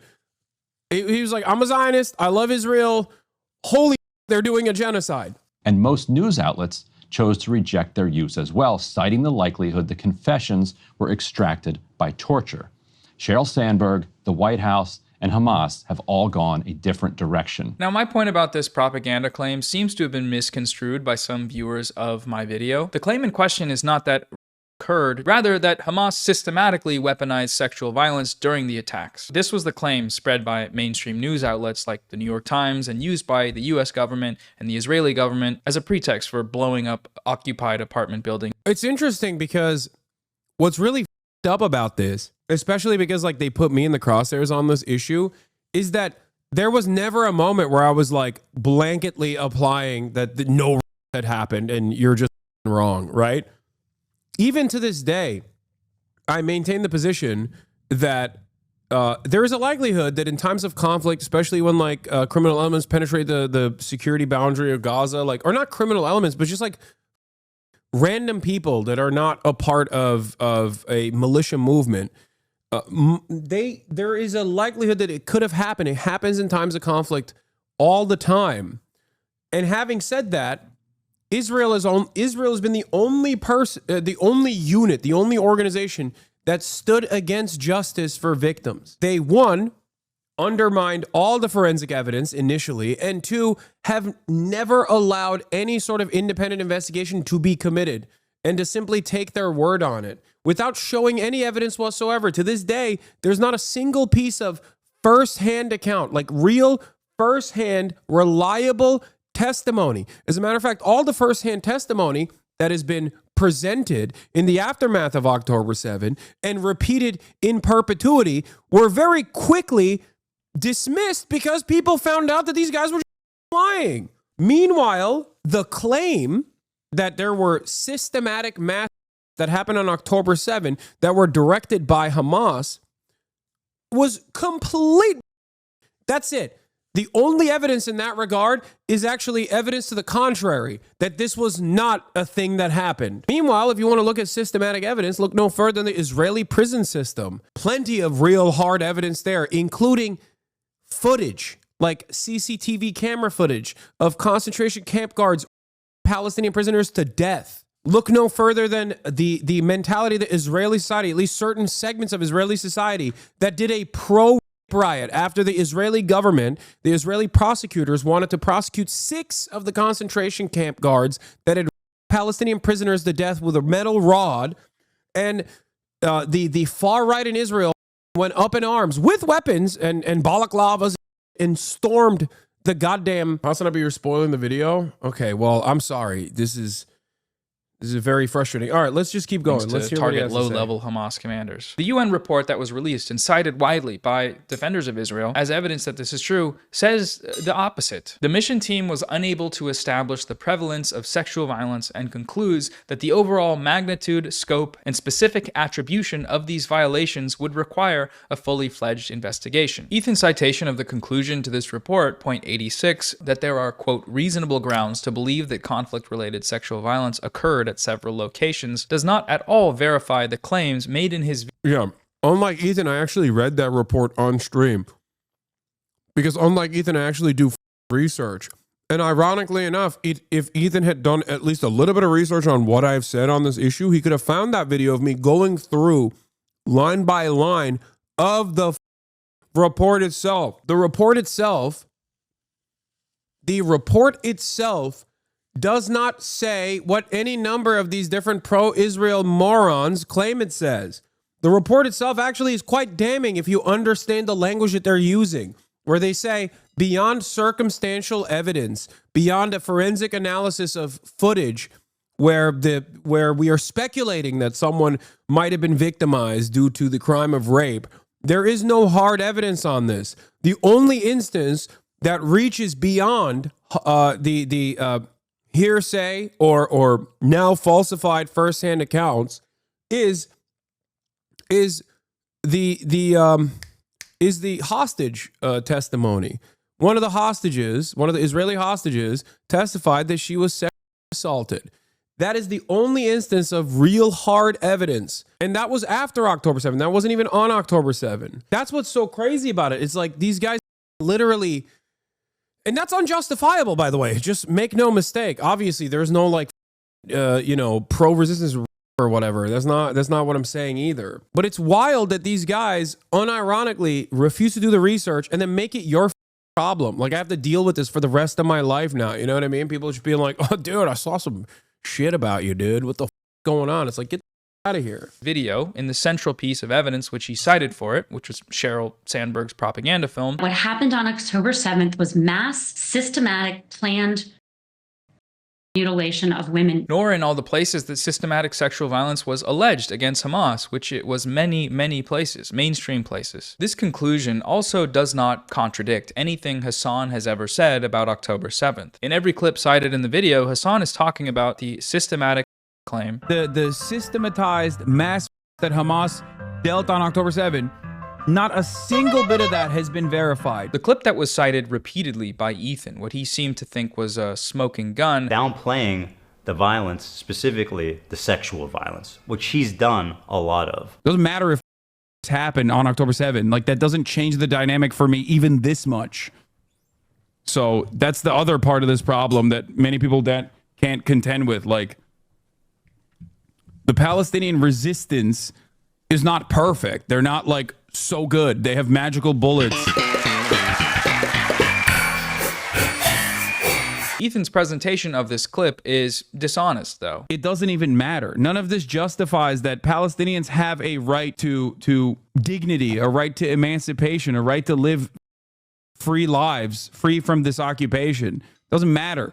Doesn't matter if happened on October 7th. Like, that doesn't change the dynamic for me even this much. Hasan isn't talking about sexual violence in a vacuum. He's talking about it in relationship with something else, in relationship with the struggle for Palestinian liberation. It's like saying that it doesn't matter if occurred during a slave rebellion. That doesn't change the dynamic that slavery should still be abolished, which is an entirely uncontroversial statement, if you're against slavery, of course. Some noted that the UN report called for further investigation. You know what's funny? Even Noah's video doesn't show the fuller context. Do you guys want to see the full context of that famous clip that Ethan used in his context nuke? Because I'm not even just talking about like, I'm not even talking about just that like rapes does not mean genocide is justified. It's me literally debating a chatter who's like, why won't you dismiss the claims?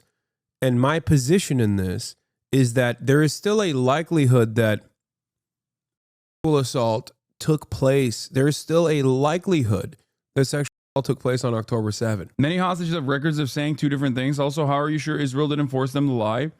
That's ridiculous. By the way, none of which justifies Israel's actions. So it doesn't even matter. None of this justifies that Palestinians have a right to dignity, a right to emancipation, a right to live free lives, free from this occupation. Doesn't matter. Doesn't matter if it's happened on October 7th. Like, that doesn't change the dynamic for me even this much. So the original time he reacted to that comment, he agreed with you. Isn't that crazy? That's the other part of this problem that many people that can't. Isn't that wild? Into these alleged crimes, and that's true, it did. However, further investigations have been repeatedly denied by only one party, and that party is Israel. Why not put the responsibility and blame the atrocities quite simply on the perpetrators and say it was Hamas who did it. When I accepted the invitation from the government of Israel, we had a number of meetings and we discussed the parameters and explained clearly the purpose of the mission, which was only for the purpose of gathering, analyzing, and verifying information. But still, it is pretty clear who did it after talking to survivors and hostages returned, right? It wasn't the Belgians who did it. It's pretty clear. I understand the frustration of the people of Israel. I mean, I was distressed when I came to Israel because I saw a traumatized nation. So I understand the frustration, but I think it's up to your government to give access, and that's one also of my first recommendation. What's interesting is that Ethan has showed some level of skepticism for these sorts of allegations before, but only when the victims were Palestinian. Palestinian females freed from Israeli detention said more than 15 fellow Palestinian women were by Israeli interrogators to force them to confess to charges leveled against them and collaborate with the Israeli intelligence. Quote, Israeli investigators and intelligence officers keep videotapes of blackmail the female detainees. So according to, I guess, this website, this doesn't seem like super credible, at least, or it might be credible. Do you have an issue with AB's dad works for CARE, by the way. AB's dad works for CARE. The website and the organization that he's considering to be not credible. Council for American Islamic Relations. With CARE or Islam.net or the... Well, what is this? The lack of... listen, that's a huge claim. 15 Palestinian women were... I was sexually abused in photographs, she said. But what? I don't know what this is. What is this? What do you mean? Is this a source? You're asking if it's credible. Yeah. Yes, CARE is credible. I think, at least. What is CARE is? CARE is There's no source. There's nothing here. That's a pretty extraordinary. Yeah. It's interesting because there's so much evidence for this. And I told him that I would return to him with additional evidence. And I think he even found it himself. And I remember the Destiny community at the time found this insane source that claimed that Israelis were too racist Palestinians. And that was the argument that they were going with. In Destiny subreddit, I remember they were like, Hasan is so stupid for lying about Israeli systematized in Israel and Israeli prisons, because here's this proof from a scholar that Israelis think Palestinians are too subhuman to actually rape them. They literally did that, by the way. That was a real thing that they did at the time.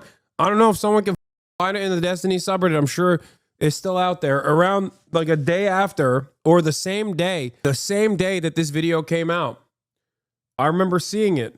I always thought it was gross. They had this clip prepped and never even warned you so that you could bring in sources. He just put you on the spot. There's so much confirmed evidence on this. Oh, you found it. There it is.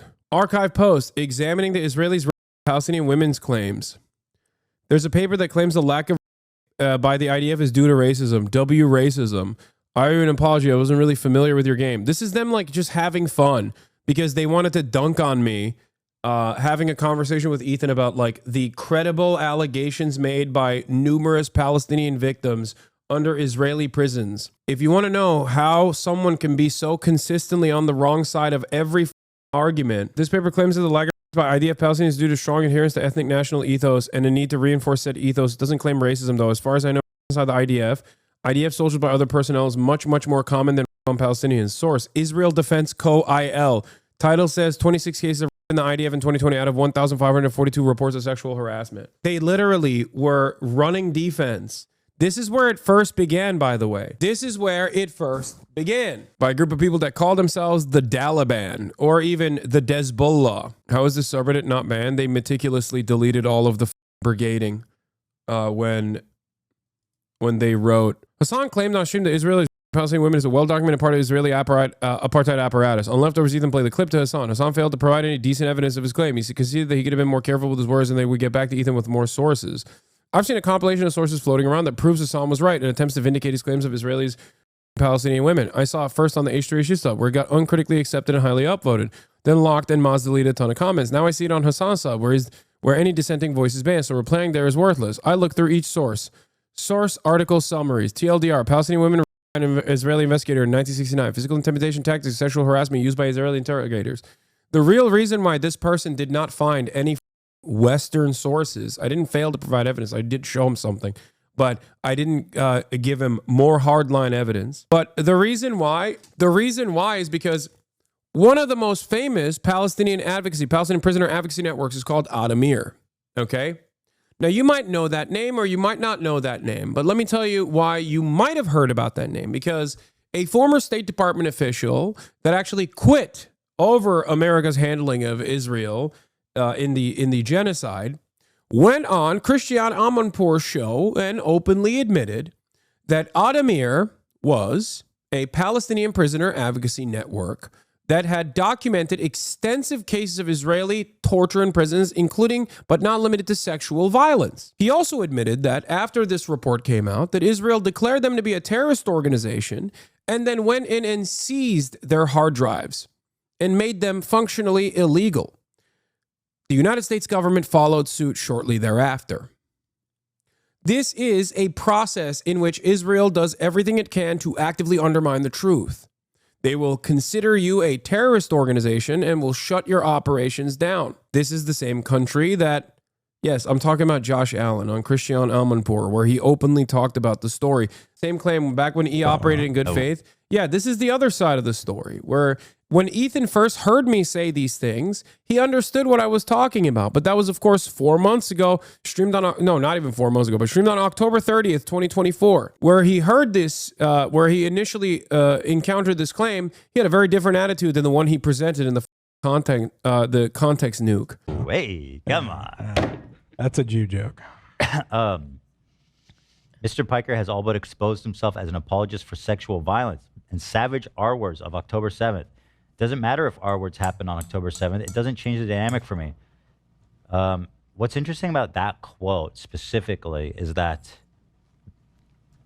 I get what he means in that one. Like, I felt like he said worse stuff than that. Because he's saying, he's saying even if the R words happened, well, I think the way he phrases is up, even if it happened. They did happen. Yes. But he's saying, even if they did happen, it wouldn't change the calculus for him, which I understand what he's saying. But I guess the way he's saying it is, horrific. Even if... She's like literally in real time correcting him. He gets what I'm saying. And it's a moment of honesty. And then she's like, no, don't say that. And he's like, okay, my bad. I'm so sorry. I'm so sorry for understanding the point that my previous podcast co-host made, who also actively defended me against accusations before I went and became a full tilt Zionist, who defends Israel and talks about how multicultural it is. If it didn't happen, it's up. Yeah, I would not argue that. I'm just trying to play devil's advocate here. It's just a devil take, not devil advocate. I don't even think this, but just to play devil's advocate for a second. I mean, just imagine to the girls that did survive, somebody's saying, that's a very I don't care if it happened. You know? Well, so like the ones Wait, what do you mean? Yeah. No. If someone survived a horrific act of that is completely unjustifiable, and then they turned around and said, like, now I want to genocide everyone. Okay, is that valid? What a stupid way to make an argument. Like, what? No, the argument is that rapes do not justify genocide. That's it. It's that simple. Do not justify genocide. Okay? The f are we doing? I've never been an advocate for perfect victimhood regardless. Like, it's just so dumb. People always have this notion that, like, you have to be completely perfect. No one is. No one is a perfect victim, okay? Palestinians are fairly close to it overall, but it doesn't matter. Even if they're not, it still doesn't matter. What are we talking about? The Nat Turner Rebellion was very violent. Very violent. Does that justify slavery? No. Don't you hate when you slip up on accident? No, this is back when his brain rot wasn't full tilt at that point, I don't think. But yeah, we arrived at this ironically enough because I was talking about how, like, I was I wasn't even like saying no took place 100%. Which even to this day, by the way, there is no evidence of rapes on October 7. And I don't even know if we will ever be able to get evidence now because so far in the past, and Israel stopped any kind of investigation from taking place. Claim, I mean, like, it's serious to say that the Israeli apparatus is using rape systemically to oppress the Palestinians. On March 13th, the United Nations released a report called More Than a Human Can Bear, which concluded that it's actually Israel who is guilty of this crime, the use of systematic sexual... Yeah, but according to Chuck Schumer, it's, you know, the UN is Hamas, and they're anti-Semitically claiming that Israel is doing a genocide. They're doing so anti-Semitically. That's Chuck Schumer. That's his own statement. That's his own words. Violence, along with various other gender-related crimes like the deliberate targeting of reproductive healthcare facilities and violence against women and girls, all of which amount to crimes against humanity and acts of genocide. This report is absolutely damning. Everything that the US government, the State of Israel, the New York Times have ever accused Hamas of doing, Israel is guilty of with actual proof. Despite this, the Western media has been silent. In what little coverage the report is receiving, the findings are being downplayed in a repulsive manner. The New York Times, for example, let's just read how they covered it. The Israel is guilty of genocidal mass. They always say accused of. Accused of. Palestinians definitely did it. So much evidence. Actually, we'll just fabricate it. You know, like with the Screams Without Violence, Screams Without Words report. That was so insane.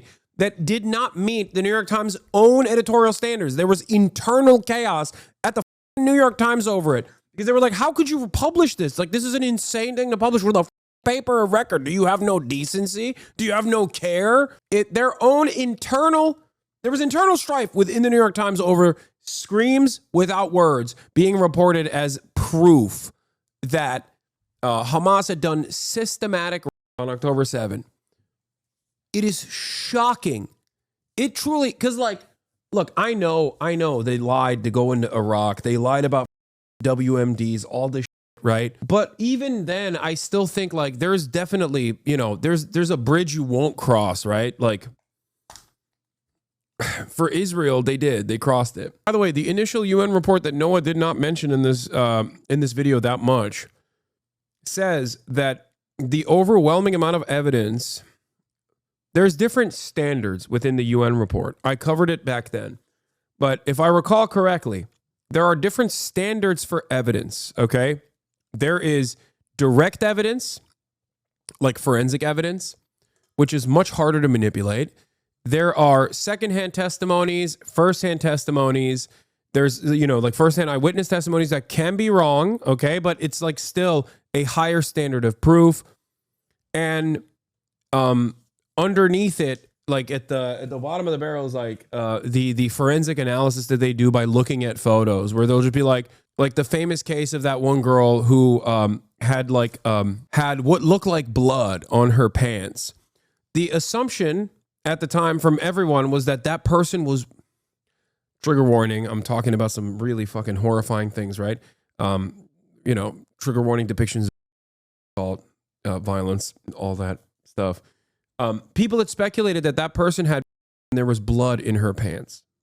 Okay, that is not a standard. That is not a standard for a claim, because there's no proof that that is what happened. Like there's so many different circumstances that could be the reason. That's why doing forensic evidence, or she could have been shot. You know what I mean? So there is a lot of speculation that goes into forensic examinations like that. And that is the reason why you need a higher standard for making claims like this. Yeah, also collaborative evidence, multiple people telling the same similar stories. Exactly. None of these instances are. No, you can't say she was taken hostage regardless. You can't say that. That's not what we're talking about. Everybody knows she was taken hostage. I've never said that she had not been taken hostage, let alone I've never even said that like there was no took place on October 7. There's a difference between the statements. There's a difference between a examination of the readily available evidence and whether or not it actually reaches the standard of proof beyond a reasonable doubt. There was no investigation conducted beyond hearsay or beyond statements made by the Israeli government and the Israeli police. That's it. Israeli prosecutors even a couple months ago said no one has come forward with claims of being victimized by sexual violence. Now, there could be societal reasons for why women might not speak out on this front, because they're embarrassed, because they don't want to say it. Report. The headline reads, UN accuses Israel of targeting reproductive health facilities in Gaza. A report by a UN committee found that Israel has committed genocidal acts intended to prevent births. Israel quickly rejected the findings as biased. Thanks for the heads up on that. Okay, so no mention in the headline or the subheading of the systematic mass and sexual violence campaign by Israeli forces. It just groups those in with the genocidal acts there. And then an immediate citation of Israel's defense. Incredible. Let's read on. A United Nations commission on Thursday accused Israel of targeting hospitals and other health facilities in Gaza that provide reproductive services, including an IVF clinic where thousands of embryos were destroyed in what it called an effort to prevent Palestinian births. The report by the UN commission. Damn, it almost feels like they're, trying to cut the population size to the best of their ability. Of inquiry on the occupied Palestinian territory called that and other actions that cause harm to women and girls, quote, genocidal acts, and accused Israel of punishing Palestinians collectively for the Hamas-led October 7th, 2023 attack that killed 1,200 people. So that's how the New York Times reports mass campaigns from Israel. Other actions. Other actions. Which other actions? Mass rape? Weaponized sexual violence? Credible evidence to allegations this time? No. You'll have to wait a bit to hear about those. First, the IDF is speaking. Israeli officials have long accused the Rights Council of singling Israel out,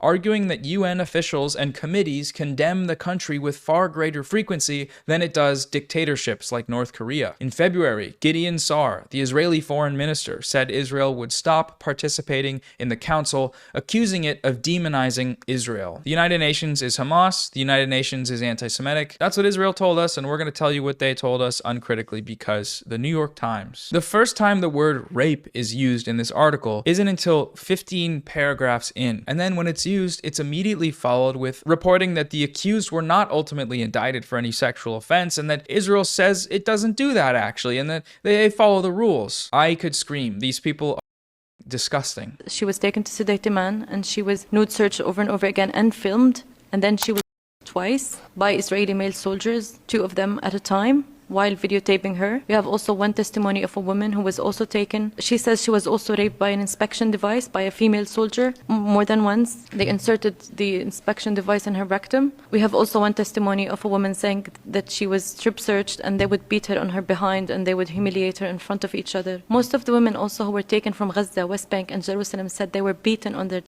which has made us to conclude that there must have been a directive that's been given to the Israeli army to treat women in such manner, because in Jerusalem you're treated by completely different law enforcement than in Gaza or in the West Bank. But all these women said they were beaten or And I could just add on about the women who were forcibly disappeared in Gaza. Like I said before, it was usually as they were fleeing south through the safety corridor, they were abducted at the checkpoint. Many were taken to the Zakim detention center and then Negev detention center, and all together in one large hall, forced to strip completely naked and just sit in this hall, the women with amongst each other and the men amongst each other. And it's also been reported and known that Israeli civilians are invited to come to this detention center and mock the Palestinian prisoners while they're naked, photograph them, and watch them as if it's a zoo. Just complete and utter depravity. Okay? So when you elevate erroneous claims without backing them with evidence and greatly over-exaggerating even the available limited evidence that exists, while simultaneously refusing to cover the real evidence of Israel's systematized versions of inside of its prisoner structure, inside of its prison systems, you're basically doing the most cowardly way of defending Israel possible. You're too fearful to openly recognize, you're too fearful to openly admit that you're pro-Israel unconditionally. So you just try to constantly attack people who are against this depravity, and it's the coward's way out. So that's something that we've seen. Also, when it comes to checkpoints, like I said, it's where the sexual violence happens and it goes unreported. So we Yeah. Stripping Palestinian women naked, prodding them. have a testimony of a teenage girl who They won't let their fans watch any of this and say, when did we support genocide? I mean, you have the capacity, if you meet an Ethan Klein fan in the wild or whatever, or online, you can direct them to these videos and be like, look, man, make up your own mind. You know what I mean? That's what they do. They try to get everybody to watch the context nuke all the time, and then they'll be like, see, you've changed my mind. I'm the dumbest person on the planet, and I was incredibly not knowledgeable on this issue, and now I've decided I was duped. I'm being duped in this moment. was made to undress a man because he refused to undress. They made her undress him, even though she's not related to him. She doesn't know who that man is. And while being searched and touched and on their breast and on their as well. The media has largely downplayed this report and its findings, but it does conclude that Israel is guilty of the most prominent accusation made against Hamas on October 7th, which is that it weaponized sexual violence systematically. Israeli security forces do this in a coordinated, intentional manner with the goal of subjugating, humiliating, and collectively punishing the Palestinian population. Will the people in this smear campaign acknowledge the existence of this report? Will they acknowledge that their unverified accusations against Hamas are verified actually by this report against Israel? I personally doubt it, but who knows? It's serious to say that the Israeli apparatus is using systemically to oppress the Palestinians. The other piece of Zionist propaganda cited by Ethan in his video was his downplaying of the Nakba. He has participated in overt Nakba denial before. 1948, the War of Independence is called in Israel. Others know it as the Arab-Israeli War.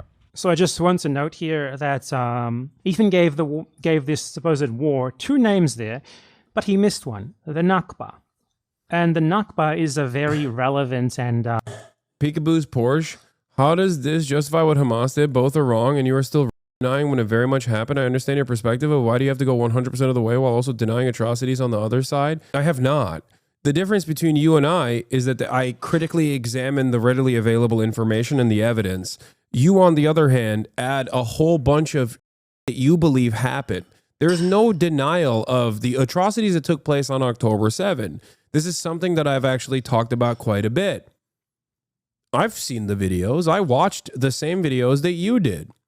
While I still consider Israel to be a depraved, fascist, apartheid state that is currently doing a genocide, for the fascist ideology of religious ethno-supremacy and expansionist for its expansionist territorial acquisitionist agenda, okay, I still can consider the actions of October 7 to be atrocities because they were shooting at random civilians. Even if there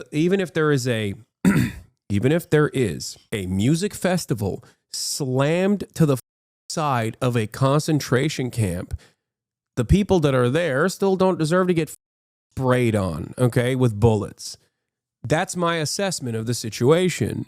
But it's not enough, okay? It's not enough for you to consider. It's not enough that I say that. You want me to say something I don't believe. You want me to say something that, concentration camp on occupied land, yes. You want me to basically operate on that framework without a critical examination of how that violence has begun, how that violence persisted, how that violence in tactics of resistance got to the point it got to now. You want me to just simply say these guys are barbaric monsters with no evidence to suggest that whatsoever. That's it. A lot of you, one, cannot comprehend when I talk about analysis. You think analysis is justification. That's number one. But beyond that, there are issues where I'll take a hardline stance on, right? If there's no evidence, if there's not enough evidence or no evidence whatsoever for like the systematic claim, for example, I'm not going to be like, yeah, that happened, I think. Why? Because it hurts your feelings, you know? That's crazy. That's a crazy thing. As an Israeli, people here need to understand that your take is the one that benefits both parties in the long run. If the Israeli people really cared about the hostages and terror attacks, They would want to free Palestine. This is the only way to guarantee safety of both nations. Yeah, I also personally think the only way out of this is not even a two-state solution, because there's 750,000 settlers in the process of like the so-called peace process. 750,000 Jewish settlers moved into the West Bank. That number shot up from 80,000 pre-peace process, mostly in occupied East Jerusalem, to all the way to the West Bank, creating Bantustans for the Palestinian population. Israel has used the Israeli governments have used the so-called peace process a way to continue its expansionist agenda. So the only long-term stability solution here is to ensure that there is a secular, singular nation, because it currently exists as a singular nation, just not a secular one, but a nation that is designed around ethno-religious supremacy. And I think people don't understand that. There needs to be a Truth and Reconciliation Committee. There needs to be a right to return. People need to address the crimes that were committed. And in the process, look at both sides on that instance as well, for the record. This doesn't mean that both sides are operating on the same playing field. I'm not saying that at all.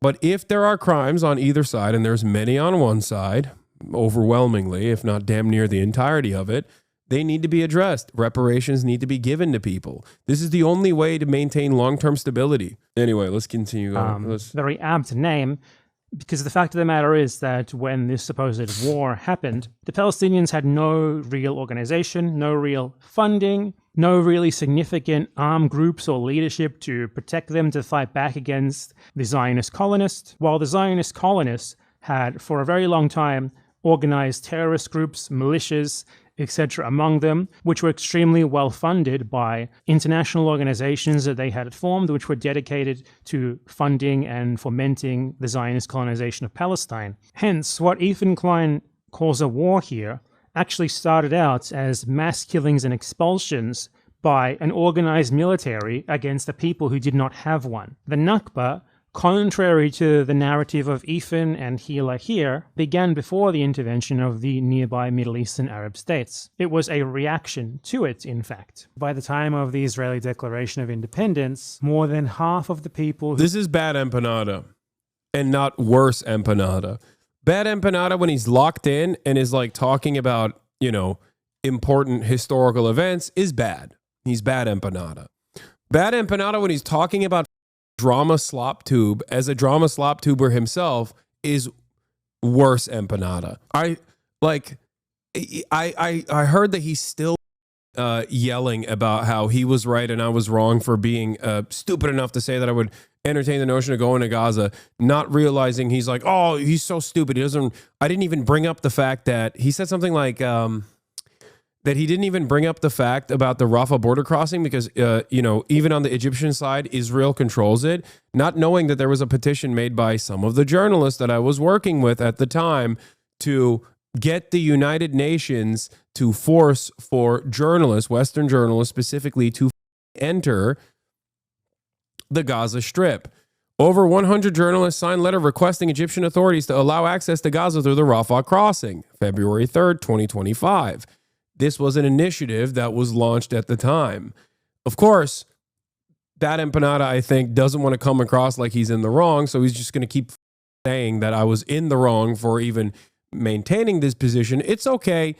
Ultimately, the reasons as to why I don't, you know, get too upset or offended over the that he does is because of this. This is the bad empanada. When does Israel listen to the UN? It doesn't matter that Israel doesn't listen to the UN. Whoa, petition is definitely going to step over a genocidal state. Oh my God, dude. You guys are so unimaginably stupid and behaving in the same prideful way for someone else at this point. Dog, I know that it is not likely and it clearly didn't work. That doesn't mean that there weren't steps of trying to make it happen at the time. Oh my Lord. So many of you are just still... Oh my God. Oh my God. Is dead ass annoying stand behavior? Yeah, it's weird because like that's what he says my fans are doing. They're just like he operates on a different playing field as a serious academic when he's doing drama YouTube videos. But then I have stands. If Bad Empanada and Worse Empanada had a fight, which one prevails? Bad Empanada prevails, because Bad Empanada cares about doing research. Who were expelled in the Nakba had already been expelled. After the partition plan to split the Palestine. Why the are you two fighting? You should be kissing. No, I'm not even fighting him. I mean, he shits on me quite a bit, but it's okay. I don't really like. I ultimately don't care. I think as long as, I mean, he's never not going to be pro-Palestine and pro-Palestinian emancipation. I don't care if he's from the position that he's carved for himself, attacking me. It's mostly one-sided. Into a part Arab, part Jewish. As many of you probably know, every Arab country around Israel waged a war of annihilation. Okay, so Ethan left the Nakba out of his narrative here entirely. That is absolutely inexcusable. It's like leaving the Holocaust out of World War II. It simply cannot be forgiven. It is abhorrent, honestly. It's the only way that his narrative can really hold up here as well. But he does. Yes, the Turk does not, at the end of the day, the Turk does not concern themselves with the opinion of the Greek, a Cyprus Greek from Australia. Okay? Bad Empanada suggests that he is not my Devshirme warrior. He is not my Janissary. When we all know the historical truth, as a Cypriot Greek living in Australia, he is my sleeper cell, Devshirme, Janissary warrior. Is there a good empanada? Maybe. I saw someone in my community saying Noah Samsen is like if Bad Empanada took his meds, and it's like, yeah, this is the good empanada. He does it again in the content nuke in a different way. He downplays the Nakba in the content nuke by equating it to Jewish expulsion from Muslim countries. In fact, there was more Jews displaced than Palestinians during the Nakba. 1 million Jews. Yeah, that was so gross, dude. I could not believe that he said that. This is done with misinformation, so he lies by omission regarding the nature of Jewish immigration to Israel. But even if he hadn't, this is on its face a piece of Zionist propaganda. Because being a refugee does not enshrine upon you some right to steal other people's land and make them refugees. That's what the settlement of Israel was, and any equivocation between that and other factors is a direct rhetorical justification for the crime. The very premise behind it is obviously flawed, and presenting the partition plan as if it was not clearly a grave injustice is a rhetorical trick to then sort of implant this idea that what Israel did was legitimate. They were just abiding by the plan, apparently, even though they broke every single thing that was stipulated in it, and that it is the fault of the Palestinians for rejecting obviously untenable things like this, rather than just giving up more than half of their country to new arrivals for their own exclusive use. And it's especially ironic that Zionists love to cite the partition plan as somehow legitimizing when they reject, like, literally every other UN prescription or decision, binding or not, ever made on the subject of Israel-Palestine aside from it. The last main point on Ethan's support. I'm not clicking on the good point that he's made here. Okay, Hassan's poop sock, you can't get me that fast. Of the genocide in Gaza is his effort to delegitimize resistance to that genocide. He spends a good deal of time in his video going after Hezbollah and Ansar Allah, literally calling them the bad guys. All right, so these guys are clearly the bad guys. I feel like I already touched on this a bit in this video and the last one, but what struck me about this section was just the brazen lies about these groups, spreading the ridiculous claim that Hezbollah is responsible for the entirety of the death toll of the Syrian civil war, while also changing all of those deaths, which included combatants, to civilians, and accusing them of genocide. He has a poop sock pass. Does he want to use it right now? I caught him. Like, he wants to get me. It's going to be, he has a poop sock pass. But if I catch him, then it's not as funny. You know what I mean? He gets a freebie, but I'm doing this for him. I'm doing this for all of you. Okay, we're also talking about something super serious right now, and we're talking about poop socks and shit, but like basically this is to preserve the integrity of the poop sock, the one poop sock that he has, you know what I mean? If he wants, I'll click on it right now, but he'll burn his one lifetime poop sock. Do you want me to click on it and burn the one lifetime poop sock? Wait, he tried when I had Bernie and AOC? That's insane. Ain't no way. That would have been good. That would have been good, you psycho. Now that would have been a historic poop sock. That would have been a poop sock for the books. a record. All right, let's keep going. They participated in the slaughter of over... Yeah, this was also an incredibly stupid argument that, well, not even an argument, incredibly stupid statement that Ethan made, attributing all of the deaths in the Syrian civil war to Hezbollah. 500,000 Syrian civilians, and they killed hundreds of thousands of civilians. Like, how did no one go, hey man, that seems a little untrue? If I recall, Russia was like, you know, the Russian Air Force was like bombing entire buildings. Does Hezbollah have an air force? Like, how are you that stupid? I'm serious. I know AB corrected him after the context nuke, but like how is no one in his fan base going, wait a minute, 500,000? Hezbollah killed 500,000 people, 500,000 people? It's so stupid. It is such an incredibly stupid, like they were dropping barrel bombs, dude.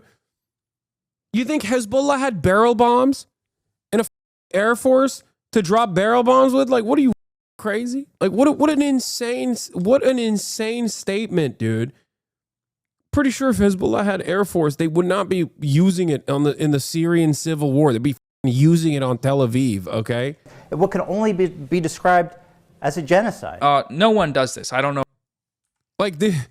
He shows footage in the context puke. Civilians. Like, look at what this. What can only be described. Like, you think Hezbollah did this? Are you that stupid? Are your fans that stupid? They didn't, at no point did they go like, well, that kind of looks like, you know, an enemy with air superiority. Like, it seems like planes drop bombs. You know what it looks like? It looks like Gaza, actually. So you should know what that looks like, because I'm sure, because you're so pro-Palestinian, you've seen it. We absolutely were not taught this. They definitely don't know. I mean, dude, critical thinking. It's not that difficult. You don't have to know all of the information. A lot of times I describe to chat ways of, like, I try to teach you how to think, okay? You don't have to have all of the information to be able to use a different part of your brain. Let's say you didn't do enough reading on the matter. You don't understand it. The Syrian civil war is too complicated. There are so many different belligerents. Almost all of them are funded by America in some ways, in some way, shape, or form. How did that happen, right? Like, it's complicated. It's a confusing situation. And on the one hand, you have an Iranian-backed resistance group, right? Hezbollah. This resistance group was born out of resisting against the Israeli bombing campaigns and the Israeli occupation of southern Lebanon. Now, that group is a paramilitary force. They don't have an air force, right? They don't have an air force. Fuck, the Lebanese government barely has any sort of air defenses to begin with, because the American government won't let it happen, because that way Israel won't be able to blow Lebanon up freely. But that's besides the point. So they don't have an air force, right? Like, you can make that inference. So if they don't have an air force, how did they do this? Because this is the image he's presenting, saying Hezbollah did this. If they don't have an air force, how did they do this? That's critical thinking. Like, you can go, I don't think Hezbollah has an air force, because if they had an air force, they probably would use it on Tel Aviv, right? They probably wouldn't just, like, you know, we would probably know about it. So we know that they don't have an air force. So if they don't have an air force, how did they actually do this? How did they do this bombing campaign? With, like, grenades? Because this is the evidence he's presenting. Described as a genocide. No one does this. I don't know where this came from, but it's just legitimately a bizarre claim to make. Or his false claims. Also, to be fair, yes, if a Shia force came into Syria and predominantly ethnically cleansed, like, Sunni Muslim populations with air superiority and barrel bombs, yes, you could say that's a genocide, except that's not what happened. And the closest analog to that is Israel doing a genocide in Gaza. So, hey, guess what? If your evidence that you present there was true, you would be right, except it's not true and you're wrong, while simultaneously wrong on the other front as well. Israel is doing a genocide. About the Houthis, that the hostages taken from the Galaxy leader had not been seen or heard from since the genocide began. I'd like to remind everybody that the crew that's kidnapped in this video has been missing for over a year now with zero... Wrong, not true. Again, updates on their health, whereabouts, or anything. That lines up with leftist values. That's not true. They were confirmed to be in good health by visits from humanitarian organizations, or just lying about the nature of their attacks, as if the Houthis are attacking these ships for any reason other than what they're doing it for, which is to stop Israel's genocide. The Houthis have been extremely explicit and repeat on an almost daily basis. Their attacks on ships in the Red Sea will stop as soon as the Gaza war ends and humanitarian and other supplies are allowed into Gaza, and therefore the Palestinians. And they did, and they stopped. That's the other thing. They stopped. The only time they stopped was when Israel did a ceasefire, when Israel agreed to the ceasefire after months and months and months of bombing. Palestinians will no longer be under the threat and the horrors that you've earlier described and that most of us have seen on our screens for many, many weeks. The important thing is that although the US and the UK claim that they're only defending free movement in the Red Sea and refuse to accept any connection between this and the war in Gaza, for the Houthis, it's absolutely straightforward and explicit that, number one, they're only targeting ships that have any connection with Israel, whether they're going to Israel, coming from Israel, delivering stuff owned by Israelis or whatever, any connection, whatever. And that other ships are not targeted, except, of course, now, since the US and UK strikes have started, they are also targeting US and UK ships. Also evident in the fact that during the ceasefire, quote-unquote ceasefire, that Israel violated over 1,000 times, the Houthis stopped the attacks, and they only started them up again when Israel started completely starving out the Gaza Strip, fully restricting aid. And in defiance of the starvation blockade, the US and the Saudis started bombing in Yemen and killing children. So if you want to stop Israel from killing children, the U.S. will kill your children. That's basically... That is precisely what has happened. The conclusion of that sequence of events. It bears repeating here, Hezbollah and Ansar Allah are the only groups in the world that have provided aid to the Palestinian resistance against Israel's genocide. That's a also fact. true. Citing their status as U.S.-designated terrorist groups or historical examples of their violations of international law does not change that fact. If we acknowledge the fact that Israel is committing genocide in Gaza, which Ethan, or at least his fans, seem to believe he does, then it must also be recognized that the international community is legally obligated under the Genocide Convention to employ all means necessary to prevent... Yes. This is precisely the reason why Israel so deliberately and so desperately tries to disparage anyone that correctly says what it's doing, genocide. This is at the heart of the problem. Just like, and the similar thing exists in the West Bank for the Israeli apartheid. If people start recognizing that Israel is an apartheid state and is also doing a genocide, then all of a sudden, the legal justifications under international human rights change dramatically. This is precisely the reason why, as a matter of fact, since 2021, once a lot of the human rights organizations started openly branding Israel as an apartheid, a reality that everyone with eyes were aware of well before 2021, the dynamic has shifted a lot. I have seen the dynamic shift a lot. I've seen the narrative shift a lot in the Western world. Obviously, if you go to the global South or any developing nation that's like maybe in the periphery of Western empire, the populations there are very well aware of what the Israel's been doing. But the relatively new momentum coming from younger generations in the Western world is different. And the difference there is because people understand Israel's an apartheid state and Israel is doing a genocide. Said genocide. When it comes to Israel's genocide in Gaza, these terrorists here are the only ones following. Also, as far as like Hezbollah's terrorism designation goes, like I don't think every other let me see, like there a lot of these countries don't even designate Hezbollah or even Hamas. Some countries don't designate them as terror groups. This is like an American backed designation to begin with. Yeah, more than 60 other countries and organizations, including the EU, the Arab League, and the Gulf Cooperation Council, also designated Hezbollah either in part or in its entirety as a terrorist group. Ones operating with AIPAC, Hezbollah, 100% terrorist organization. Any sort of moral compass. All states are obliged to do everything in their power to stop this genocide from continuing. And also, given the fact that they're Shias, for the record, given the fact that they're Shias, There's not a lot of love for Hezbollah or Iran in the region. That's another thing, for the record. That is another reason. Like, the Turkish government loves Palestinians, right? They will welcome Hamas political envoys and things of that nature. But in terms of like Hezbollah, they see that as an entirely separate, like you won't hear them such a shill Lamau, anything to make the story stick. Wait, what?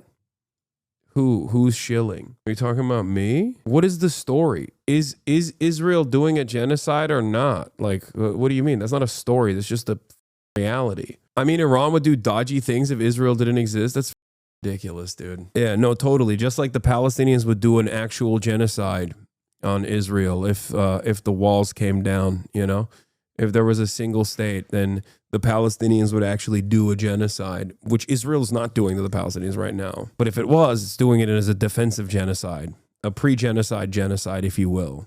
In Palestine. Who has actually done that? South Africa, when they brought Israel to trial in the International Court of Justice for genocide. I've said arguably Hezbollah, not a state, but it is a significant actor in that state because it has engaged Israeli forces militarily, initially in terror. Yeah, that's why when slavery was abolished, every white man and woman and child became a slave. Territory illegally occupied by Israeli forces, the Shebaa farms in South Lebanon, to draw Israeli assets away from the genocide. And the third one that you mentioned very significantly, Yemen under Houthi control. The Houthis, Ansar Allah, they announced in response to Israel's genocide in Palestine that it would block shipping into the Red Sea that was headed to resupply the Israeli regime as long as it continues the siege and the genocide in Gaza. And it's been using this choke point at the head of the Red Sea called Bab el-Mandeb, which means the Gate of Tears, in this narrow strait between Yemen and Djibouti at the opening of the Red Sea. Thank you, Hot Boys, for the 10 gifted targeted subs. Partial blockade in November of 2023. You too can support the stream at the top of the hour or at any other moment throughout the stream by subscribing for $6 or for free. $6 or for free with a Twitch Prime. You can support the broadcast.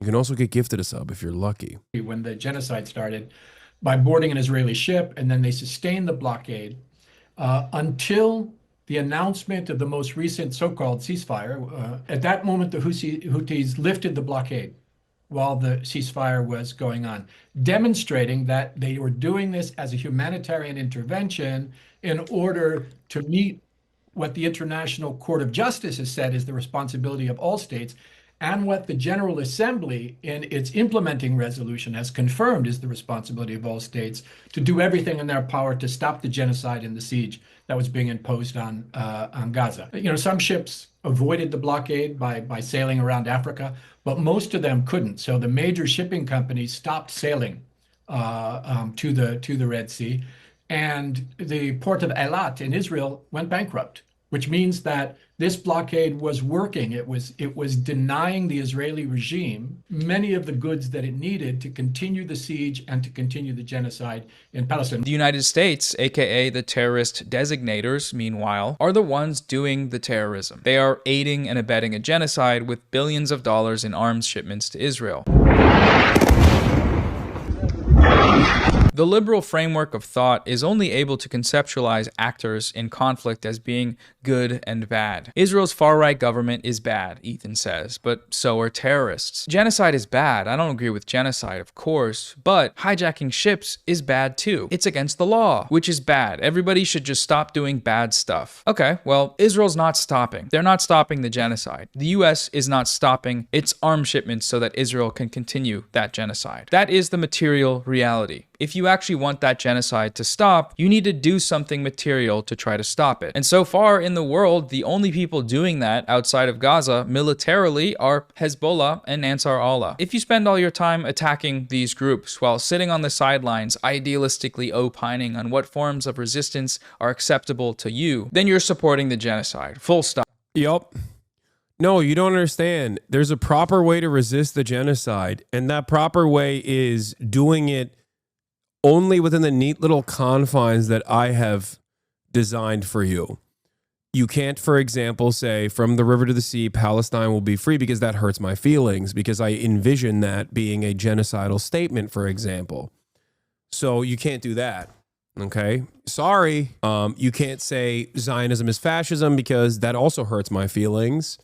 You can't say that someone who is behaving in the exact same ways that a Zionist would is maybe potentially a Zionist, because then that hurts my feelings as well. All of that stuff is completely unacceptable. Why can't you protest in the way that I think, me personally, me? Why can't you do the things I want you to do? There's a proper way to do this, and that's my way. And if you don't do it my way, I'm going to cry about it for 15 months in a row, okay? 15 months. Stop. There's something to be said here about the basic attack on free speech evident. Yeah, I guess you can say it's a war of two equal sides, and one side is dominating, but also they're dominating because of their technical and military superiority, and also their moral superiority, and the other side is really barbaric too, so they kind of deserve to be dominated. That's the only way that you can talk about this. Yeah, get out of here, dude. In this campaign, they want to deplatform Hasan for interviewing a Yemeni teenager on the grounds that they believe this teenager is a member of Ansar Allah, or the Houthis, a US designated terrorist group, and that Hasan didn't just... Which it wasn't at the time, by the way. So even if he was, it wouldn't have mattered. Just interview him, but he promoted him. Glazing is the legal term they use, I believe. It started with Hasan platforming Houthi terrorists. This kid is a rampant anti-Semite and a violent Houthi terrorist. But he literally had a terrorist on a stream. This wasn't really an interview. It was like a glorified promotion reel. Glorifying a terrorist live on stream. This man doesn't... Dude, I love these guys because they're so stupid. And it literally doesn't matter. Like, they could just be like, this man, I have no opinions on this Israel stuff, but I hate this Hasan guy. Like, it's the same script.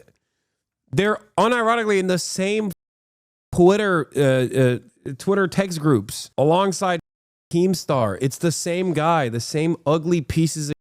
Does not critically apply any form of journalism. Hasan did not ask him one critical question. I did. I asked him if he was a Houthi. He said no. I asked him if he knew that there were anti-Zionist Jews in America. He was shocked by this revelation and then said, and I asked him if he hates Jews. He said, no. If you are anti-Israel, I love you. That's what he said. And it's a position that he's actually repeated quite frequently since then. Those are questions. Those are questions. You just don't like those questions because it doesn't go along with the narrative that you want to present, that this guy is like a violent, rabid terrorist who just wants to kill every on the planet. Like, that's it. That's the reason why you're upset. In fact, the opposite. It was a complete puff piece where he sucked him off, elevated him, was uncritical. None of this is true. Ethan provided no credible evidence to the claim that Rashid al-Haddad, or Tim Houthi Chalamet, the nickname of the Yemeni teenager, is a member of Ansar Allah. And in their interview, Hasan asked multiple questions that were critical of Rashid. I don't know if he can answer this or not, but as far as the Ansar Allah militancy goes, like as far as the standing military goes, like I don't know if he is allowed to speak on this. I don't know if he's like actually a part of the groups at all, or just like simply a TikToker. You know what I mean? I don't know how to ask that in the best way possible though. طيب يعني بقول لك يعني أنا يمني يعني كيمني يعني أنا واقف إلى جانب فلسطين. His answer is a Yemeni who stands with Palestine. In America, some of the like leading groups that are pro-Palestine are led by Jewish people who are anti-Israel. How does he feel about that? والله يعني صراحة أي واحد يدعم فلسطين إحنا معه. He's saying anyone that supports Palestine, we're with. Hell yeah. But even if that hadn't happened, and even if he were a member of the Houthis, calling for deplatforming on those grounds is a basic violation of free speech. It quite literally is just like, it's so stupid. It's so stupid because, like, I don't think people understand my position on this because it's not something that I am ashamed of. Like, they'll try to do a gotcha. They'll be like, he thought he was a Houthi and now he got God, so now he's lying about him not being a Houthi. Yes, I thought he was a Houthi in the beginning. I did. When I interviewed him, I thought he was, which is why I asked him that question, right? But regardless of the fact that he is not, even if he was, I 100% would have still interviewed him. It was very frustrating to see that because, like, there is journalistic value to interviewing every single person. People have interviewed Osama bin Laden. I was trying to make him comfortable in that conversation because I didn't. Yeah, these are the same people. Like, Mudahar was against deplatforming Andrew Tate, wasn't he? Someone in the chat said that. So many podcasts said the biggest terrorists in the world on to do puff pieces to help with this election last year, but no one's talking about that. Yeah, but you don't understand. That's Donald Trump. He's the president. No one thinks that the American president is a terrorist because they live in America, obviously. Know if he was a Houthi or not. I thought he might be, right? So I wanted to make him as comfortable as possible. And then, yes, the conversation trajectory probably would have changed a little bit if he had said he was a Houthi. He said he was not. And I was inclined to believe him. There's no reason for me not to. But even in that process, they still asked him about like his thoughts on Jewish people, anti-Semitism, and the like. Remind that Mudahar was against deplatforming Andrew Tate, but now he's pro deplatforming you. I don't know if he's like fully... He's going to say I'm defaming him. I don't know if he's like pro deplatforming me, to be fair. So I don't know, but it doesn't matter. Like they wanted to deplatform Hasan for watching an Ansar Allah music video. But on this his part is stream. correct. They did literally say like, actually, you know what? He did. He implied that I should be deplatforming because I'm a radical pro person. So I guess that is true. They all did. Claim that this video's a bop. They're lying. Bring back the bops. I can't. And the only reason why I can't is because Twitch absolutely would clap me. They would never clap me for watching like an Israeli video of this exact same sort. They would never clap me for watching an American video of this exact same sort. And I can keep watching videos like this on YouTube if I want to. That's not an issue either. Or on Twitter if I want to. That's not an issue either. It's just... Twitch has a way more rigid application of its terms of service than anybody else. This one in particular is directly about the Yemeni population's resilience against the American-backed Saudi genocide, by the way. Back when woke lib actually cared about that sort of thing because they thought Donald Trump was doing it. They quickly forgot about that when Joe Biden directly started bombing Yemen. But, you know, back then they were like, oh my God, why are we giving Saudi Arabia weapons, if you remember? You know, crazy how regulations lead to credibility, by the way. I mean, yeah, when a platform moves in this direction, yes, it does offer cynical smears some semblance of credibility. Terrorist promotion, watching unfettered you hear terrorist catering? propaganda. No, you hear my as they mom claimed. in the But the background. question here is, what moving shit around? There's not catering, dummy. level of denunciation and condemnation would be required during Hasan's viewing of that video in order for it to clear the bar of a valid viewing of a piece of political media. The mere existence on the screen of a video from the Houthis is enough to trigger that post-9/11 war on terror response in the American viewer, to the point that they're willing to just call for his banning for making such violent and evil threats like Yemeni people are a musical people, or these songs function as an act of resistance against the US-backed Saudi genocide. Instead of terrorist. Yeah, no, that's the most violent thing I could have ever done. That's the other thing. Like, I'm not embarrassed by these things. Like, I hate that these guys have like concocted in their minds that like this is somehow embarrassing. You know what I mean? This is something that I should be scared about. And it's something that I'm like refusing to reckon with or whatever. And it's incredibly stupid because I'm not embarrassed by any of this shit. I stand on it. I still make the same exact statements I did back then, even though many of it was clipped out of context. Like my positions on this have not changed even a little bit. It's so annoying. But it doesn't even matter. It doesn't even matter because it doesn't matter because these guys have invented their own version of events, their own version of reality, where they just exist in this totally separate playing field where they just don't understand. They're like, oh, well, he actually is like sneakily embarrassed about the fact that he interviewed Tim Houthi Chalamet. He thought he was a Houthi, but then now he lies about it. It's like, no, I've explained it a million times over. And I'm sure it gets really fucking boring after a while because like a lot of people just want black and white. They don't want any nuances. Your opinions literally have changed, though. Stop lying. Okay, I know what you're going to say next. You're going to say you used to do gaming or you used to do top of the hour ad breaks or something like that. Don't start trying to bait me in the middle of this, okay? Yeah, there you go. Okay. There, classic. I know everything about you. I know your next move before you do it, okay? This is a parasocialist experience that goes in either direction. It's not just on one direction. I watch your every move closely and carefully. Make no mistake. I know you better than you know yourself. I know you better than your closest loved ones know you. I know your deep, dark secrets. Propaganda, let's call it musicals. They do musicals. Instead of violent jihadists, let's call them... Violent jihad. They're doing violent jihad. musically talented people. They're very musical people. It is precisely this line of argument that the US government and the Trump administration have taken when it comes to the illegal kidnapping and detention of Palestinian activist Mahmoud Khalil. He is not charged with a crime, he is being silenced for his speech, on the grounds that it constitutes terrorist promotion. As this sort of terrorism is a threat to US national security, according to the US, this is grounds for detention. The terrorism in question here is, of course, advocating against a genocide. Whether it's the US-backed genocide of Palestinians in Gaza, or the US-backed genocide of the people of Yemen through its crippling blockade that has resulted in the starvation of hundreds of thousands of people, or its indiscriminate bombing campaign that has killed tens of thousands more. In both of these places, the justification is fighting terrorism. When the US-backed Saudi coalition blows up a school bus full of school children, the justification they use is that they were targeting the Houthis. It was an attack which drew international condemnation and left the parents of 40 children crying over their graves. Initially, the Saudi-led coalition claimed the attack. Yeah, by the way, that was an American bomb and an American targeting system that actually did that bombing. There are images. There are images of like charred, burned, like school children's lunch boxes, like bags and shit. It's disgusting. Attack was a justified military operation. It was targeting Houthi leaders.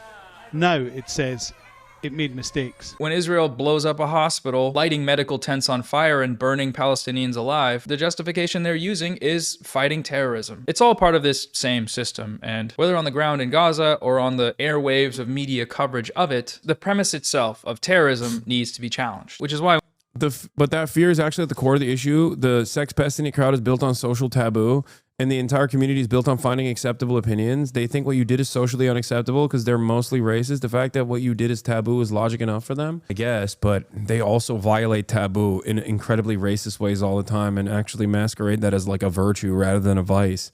They love advocating for insane shit.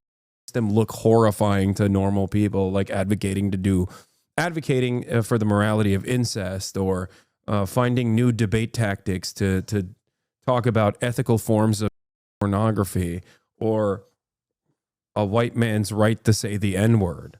These are some of the things that they love arguing on behalf of on the wrong side. You know, the arbitrary nature of age of consent. These are the types of things that they advocate for. So I would say that they love violating taboos of that sort.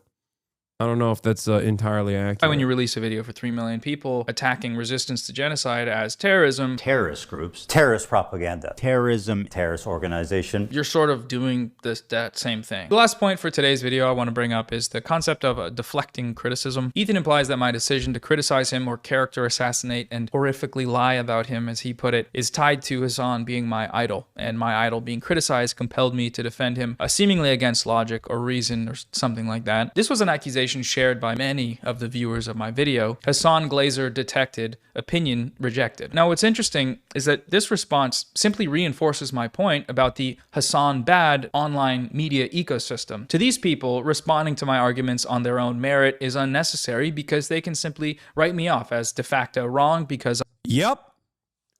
That is the incredibly important role that years and years of Hasan derangement syndrome has played. If you can't argue against the things that I'm saying, well, then you can just disparage the messenger. And if you disparage the messenger long enough, then even dumb normies who don't want to think about these sorts of things will get on board with it. Perhaps they've actually encountered my commentary at one point or another, and that's made them feel bad. You know what I mean? That's made them like question everything that they know. And in that process, they had this like violent reaction to it. And then they desperately sought out anyone and everyone that would say, this guy's bad.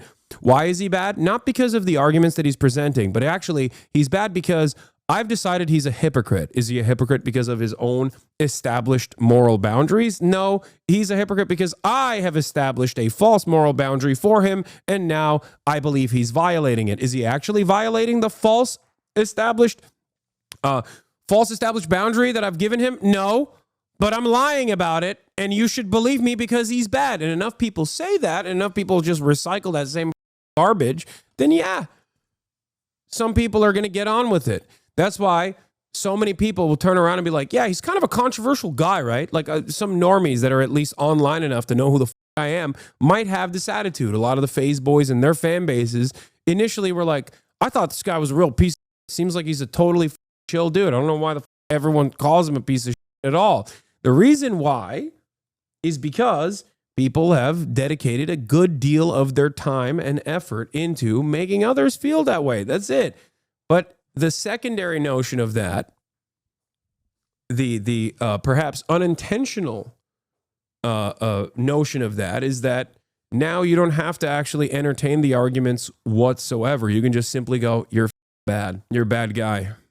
I know it. I am defending Hasan, who is de facto wrong because Hasan bad. It is not the actual political issue I am defending him on that they're able to challenge. The issue, of course, being opposing Israel's genocide in Gaza and informing viewers about the resistance to that genocide without screaming, I condemn terrorism into the microphone for every second of that coverage. No, it's not that. It is the mere fact that Hasan is on the screen while I make these points that seems to trigger this response. The response of completely ignoring the valid connections between. I think one of the funniest parts about this is that, like, if they were to approach the subject matter with even a fraction of charitability, if they were to approach subject matter with a little bit of charitability, they would just be like, okay, I don't know why people think he's an asshole. That's why I always tell people, like, just come in and watch me, okay?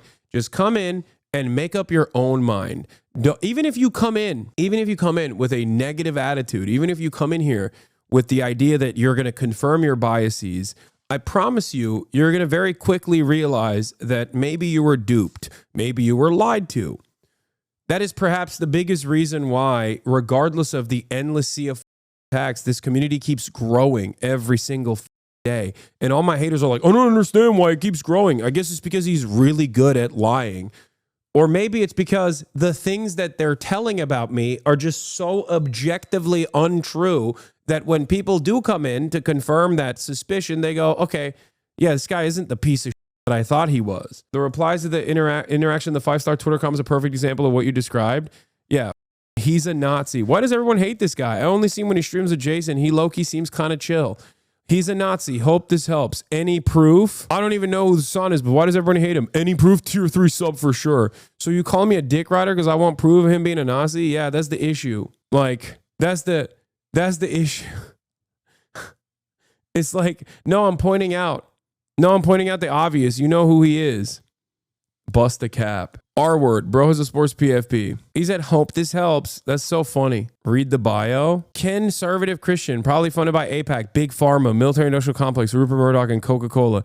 Ethnically Pastafarian Italian. Jesus Christ, dude. In Hasan's arguments and my own, it's cowardly but expected and only serves to strengthen my resolve in the notion that these people are not serious in their politics and therefore should not be taken seriously. The other major example of this sort of deflection is in regards to my citation of the YouTuber Bad Empanada. I can't tell you how many comments I received from people that decided to throw out all of the points made in my hour-long video in their entirety because at the start of it, I remember someone tried to accuse you of approving. I tried to find any evidence, and of course it couldn't produce anything. While the comment had like 14K likes.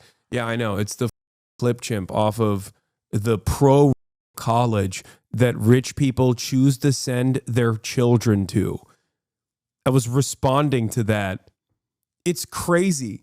It's crazy that a right-wing, me reacting to a right-wing college that is like above Title IX restrictions, that is a pro university, like a right-wing Christian pro university, where I said, hey, at least like you contain the who are self-selecting to go to this pro university. Like at least they're not out there random people in the wild.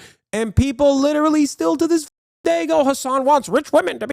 It's like, I never said that. You just made that up. Pro college, yes. Liberty University does not want to get, or at the time didn't get public funding, specifically so that they did not have any Title IX restrictions, so they didn't have to investigate matters as in a pro college. It's not even a pancake waffle tweet. It's like, it's literally, I'm talking about pancakes. You're talking about, I don't know, you're talking about empanadas. It's a different, entirely different thing. That's what it is. To this day, they still talk about this. And it's funny because it's in my video. Like, it's in the video. It's in the video that Hasanabi Productions posted. It's in my video as well. Let's continue. I cited Bad Empanada's prior responses. None of these comments, and I mean not a single one out of the seemingly thousands of them, took the time to respond to, let alone debunk Bad Empanada's points about Ethan's video. So far, I haven't seen anyone do that or even try. Regardless of how you feel about Bad Empanada or what you think of his posts online, the facts are the facts. If you can't dispute them, then just say that and move on. Embrace your ignorance and your blind fandom, because at least then you're not being a coward. You're just saying, yeah, I'm dumb. I'm a dumb idiot baby. I don't like Bad Empanada because he's mean to my favorite streamer. Okay, that's fine. That's the truth. There's a claim going around that Hasan being pro-Palestine does not make him immune from criticism. One of the most cynical methods Hasan deploys to sidestep any criticism is to deflect to the ongoing genocide in Gaza. I've seen him do this so many times. He frames it like you are selfish for trying to criticize him, no matter what the reason is, because there's a genocide happening, man. How can you criticize me at a time like this? In one way, this is true. Like, let's say Hasan walked up to you and stepped on your foot and you said, hey man, don't do that, ow. And he responded by saying, you're going to criticize me while there's an active genocide going on right now? Seriously? That would be an example of an invalid deflection from criticism. However, when the criticism in question is related to Hasan's support of Palestinians and advocacy against their genocide, and the criticism is coming from people who do not support that cause, then yes, it makes him immune. He doesn't have to take... Yes, thank you.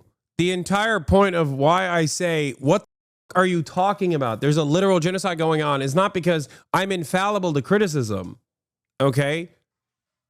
It's because your criticism is not real criticism. Your criticism is just smearing anti-genocide advocates as though they're anti-Semitic. That's it.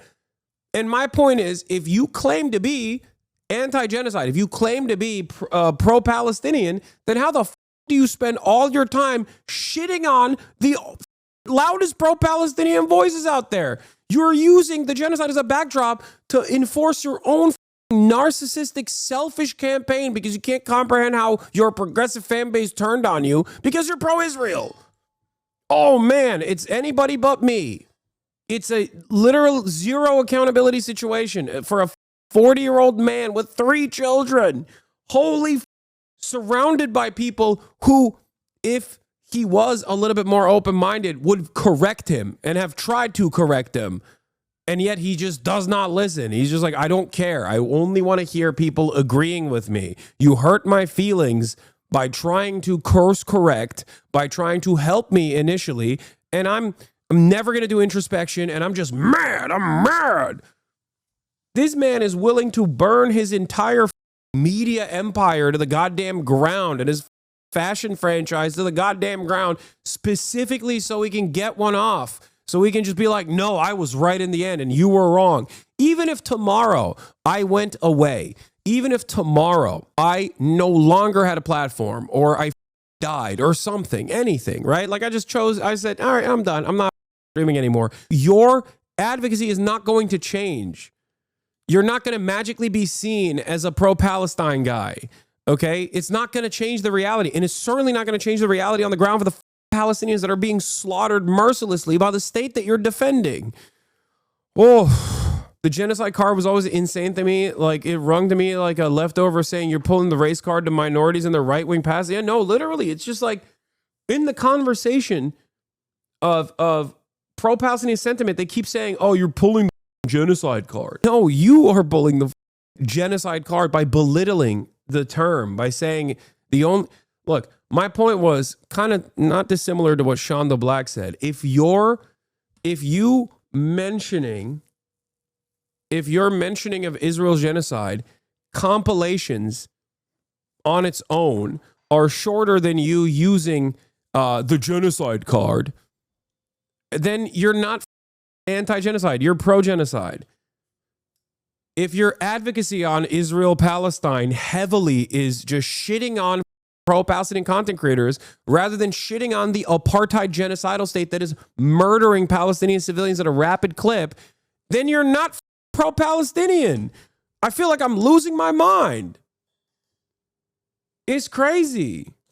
that criticism seriously because it's coming in bad faith from people who are not allies to his cause. If criticism is coming from parties who have no stake in or solidarity with the mission of Palestinian liberation, these criticisms are irrelevant. They are beneath consideration. The people who levy these criticisms do not talk about politics until it's time to make a Hasan bad video. This is the case with all of the slop tubers who shared the smear campaign. Ethan here might argue. The only people that are politically knowledgeable that make videos that actually pertain to the arguments that I present are unironically right-wingers. That's not an accident. It's because they understand that I am ideologically their enemy. I have no issue with them being ideologically my enemy. Okay? My ideological enemies are my enemies, and that's good. You know, they present a line of demarcation between myself and them.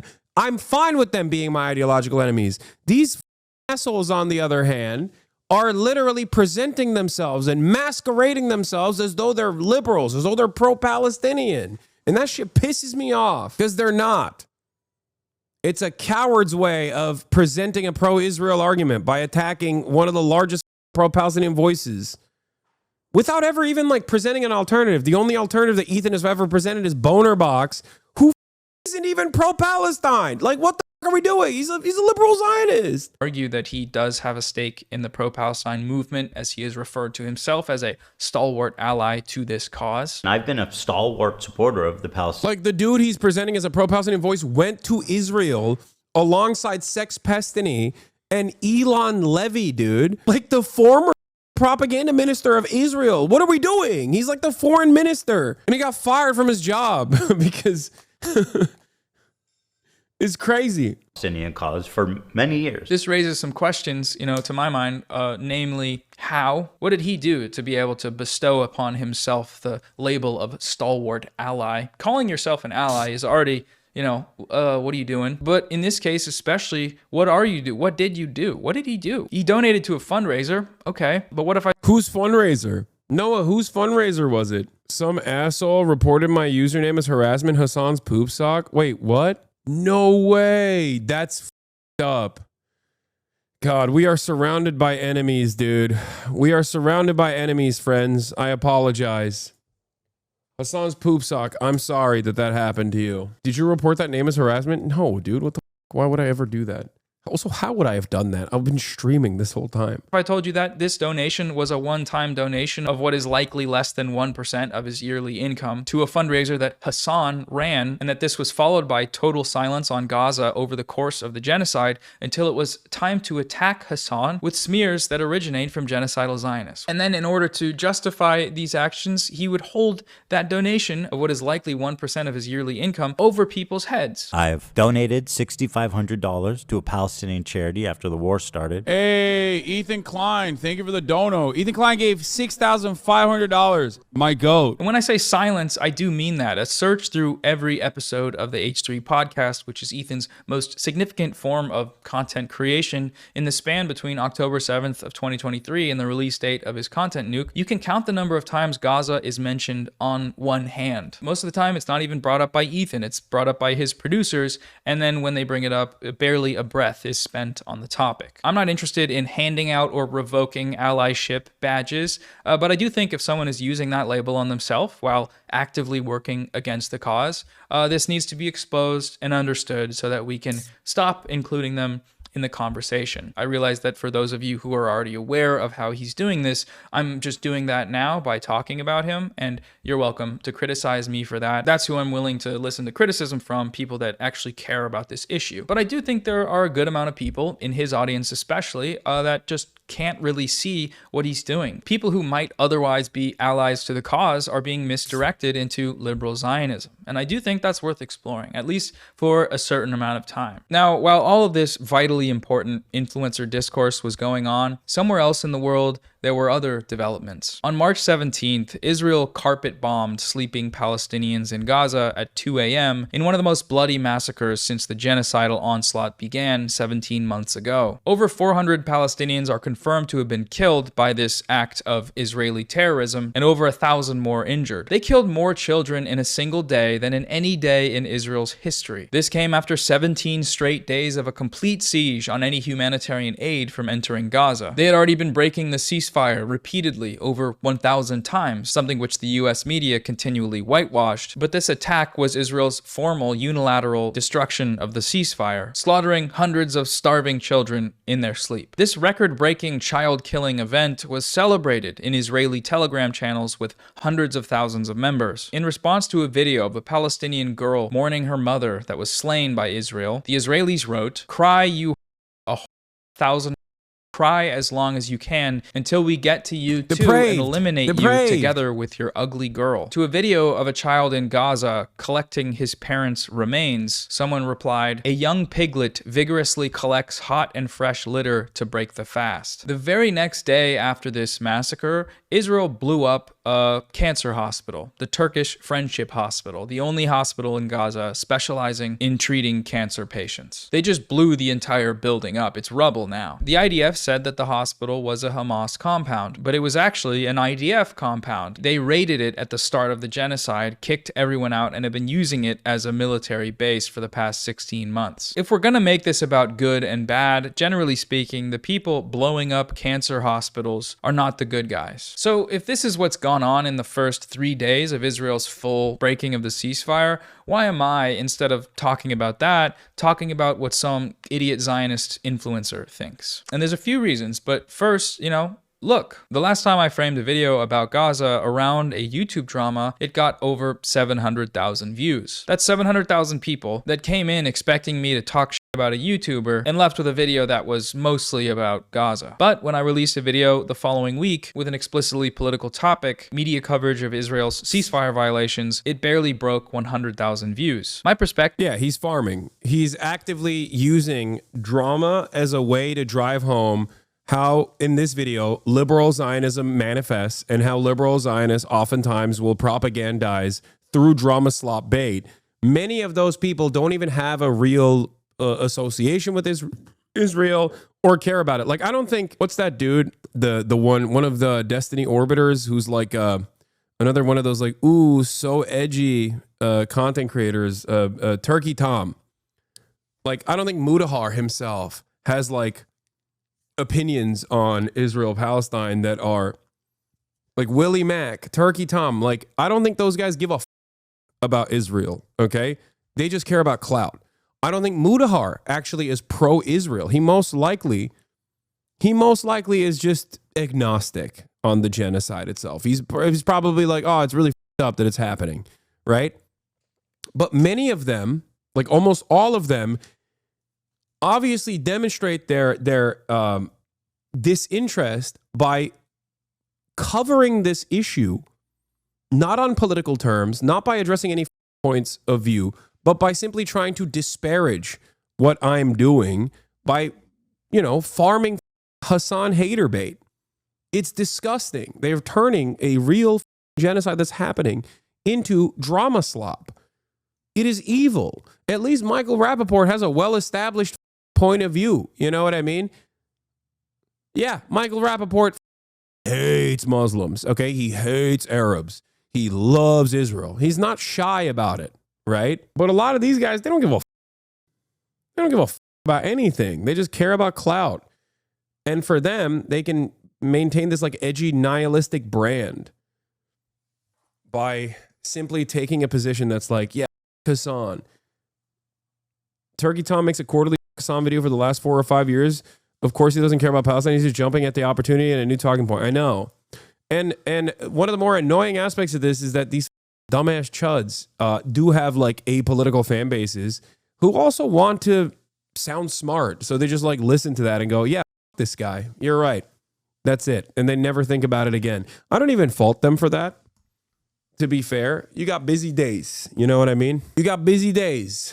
You can't be making up your mind by actually, going to the subject source material and making up your own mind on whether or not this person is good or this person is bad. Tom has gone dark after being credibly accused of plagiarism from other Kiwi Farm YouTube drama slop people. So odd. Yeah, they all source that shit. They all use Reddit mostly, or Kiwi Farms, which is like a watered down version of the Kiwi Farm stuff from different subreddits, oftentimes from Destiny's subreddit, to make their videos. But why wouldn't you? It's the easiest way. It's the easiest way to make money. You make like $15,000 a pop for literally like 3, 4, maximum 5 hours of work. You know, it's that simple. And if you don't care about the subject matter at all, if you don't care about the politics of it at all, then it's great. You know, just cook. New H-bomb video incoming. Wait, really? About what? I'm surprised Sunny V2 hasn't hopped on this bandwagon. Yeah, I don't know why Sunny V2 hasn't done a downfall of Hasan video. Perhaps it's because the downfall is still on pause. It will happen eventually, and then he'll make it. I don't know. Right now is that over everything else, we need reach. We need people to know about what Israel is doing, people that don't already know, or at least aren't seeing updates on Israel's genocide, which is a lot of people. The media is not covering it. They weren't covering it a lot before, but over the past 17 months, that coverage has dwindled down to almost nothing. And as we've seen, the majority of it is just straight up manufacturing consent. This includes that record-breaking child-killing massacre from Israel. How many of you heard about that, described in those terms, the terms Watching you fall off from 30K to 40K has been rough. I know. Been really f***ed up, dude. I've been suffering quite a bit. Of what actually happened, and not just another new, quote, Israeli Gaza offensive with some catastrophic record-breaking death toll that doesn't even make it into the headline. The best way, I think, to get more people to know about this stuff is by using the algorithm for what it's meant to be used, which is views. And in this case, what that looks like is farming drama. I could be wrong about this approach, and if you think there's better ways to go about this, then feel free to let me know in the comments. I've been thinking about lately doing something like scaling up and running the channel as a platform, but a non-profit, so that I can just cover more things more consistently and not have to choose between, you know, a US-backed child massacre and Ethan Klein. But until then, it's going to be a bit of a mixed bag. Regardless, it doesn't matter what you think of these creators. It's not about them. It's not about anyone being good or bad, or what your YouTube subscription feed says about your morals. It's about a genocide that's happening right now, that's unfolding in front of our eyes, and that most of our countries are actively supporting. If these creators are giving people rhetoric to support the genocide that's happening, then we need to talk about that. That's something we need to discuss, especially if that person is claiming to be an ally to the cause. And if other creators are fighting against it, then that's worth talking about too. If they're providing historical analysis and breaking down propaganda that's being used for the genocide, or giving an honest voice to its resistance, then that content is important and should be shared and supported regardless of how you feel about the individuals involved. Unfortunately, we're sort of stuck in a media ecosystem that cares far more about influencer drama than it does about Palestinian lives. Part of the effort here is an attempt to steer that media ecosystem and the consumers existing inside of it towards being more aware of their plight, towards caring about it, and hopefully doing something to try and stop it. So anyways, yes, I will keep using influencer drama to grab your heads and slam them against the screen to show you what Israel is doing.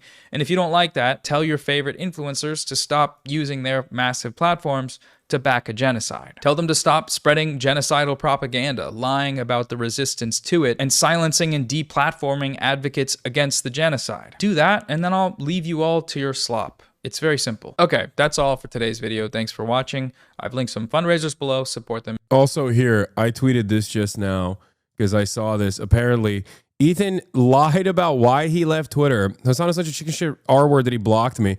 Meanwhile, Hasan spends all day on Elon's app. Meanwhile, great people, me. Dude, I can't tell if he's like trying to make a joke about himself or if he's just being sincere. I don't want to be the guy who's like, you know, in the most neurodivergent fashion, not understanding when he's like trying to crack a joke. But like, it can't be, there's no way that he's just being serious, right? Like he's joking, I think. I'm a great person. No, dog, you didn't leave Twitter because Elon Musk sig-heiled. You've been sig-heiling ever since Elon Musk sig-heiled.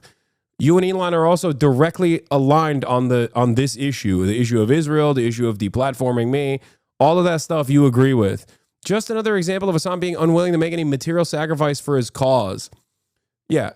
So, Psychedelic Socialist post, Ethan Klein didn't leave Twitter to protest Elon Musk. He left the app because he exposed himself as the racist Zionist that he is. He's also completely aligned with Elon Musk on Israel and Hasan. Elon literally loves his content new. To which I responded, I reposted this and said, Ethan left this platform because he's terrified of people correcting him.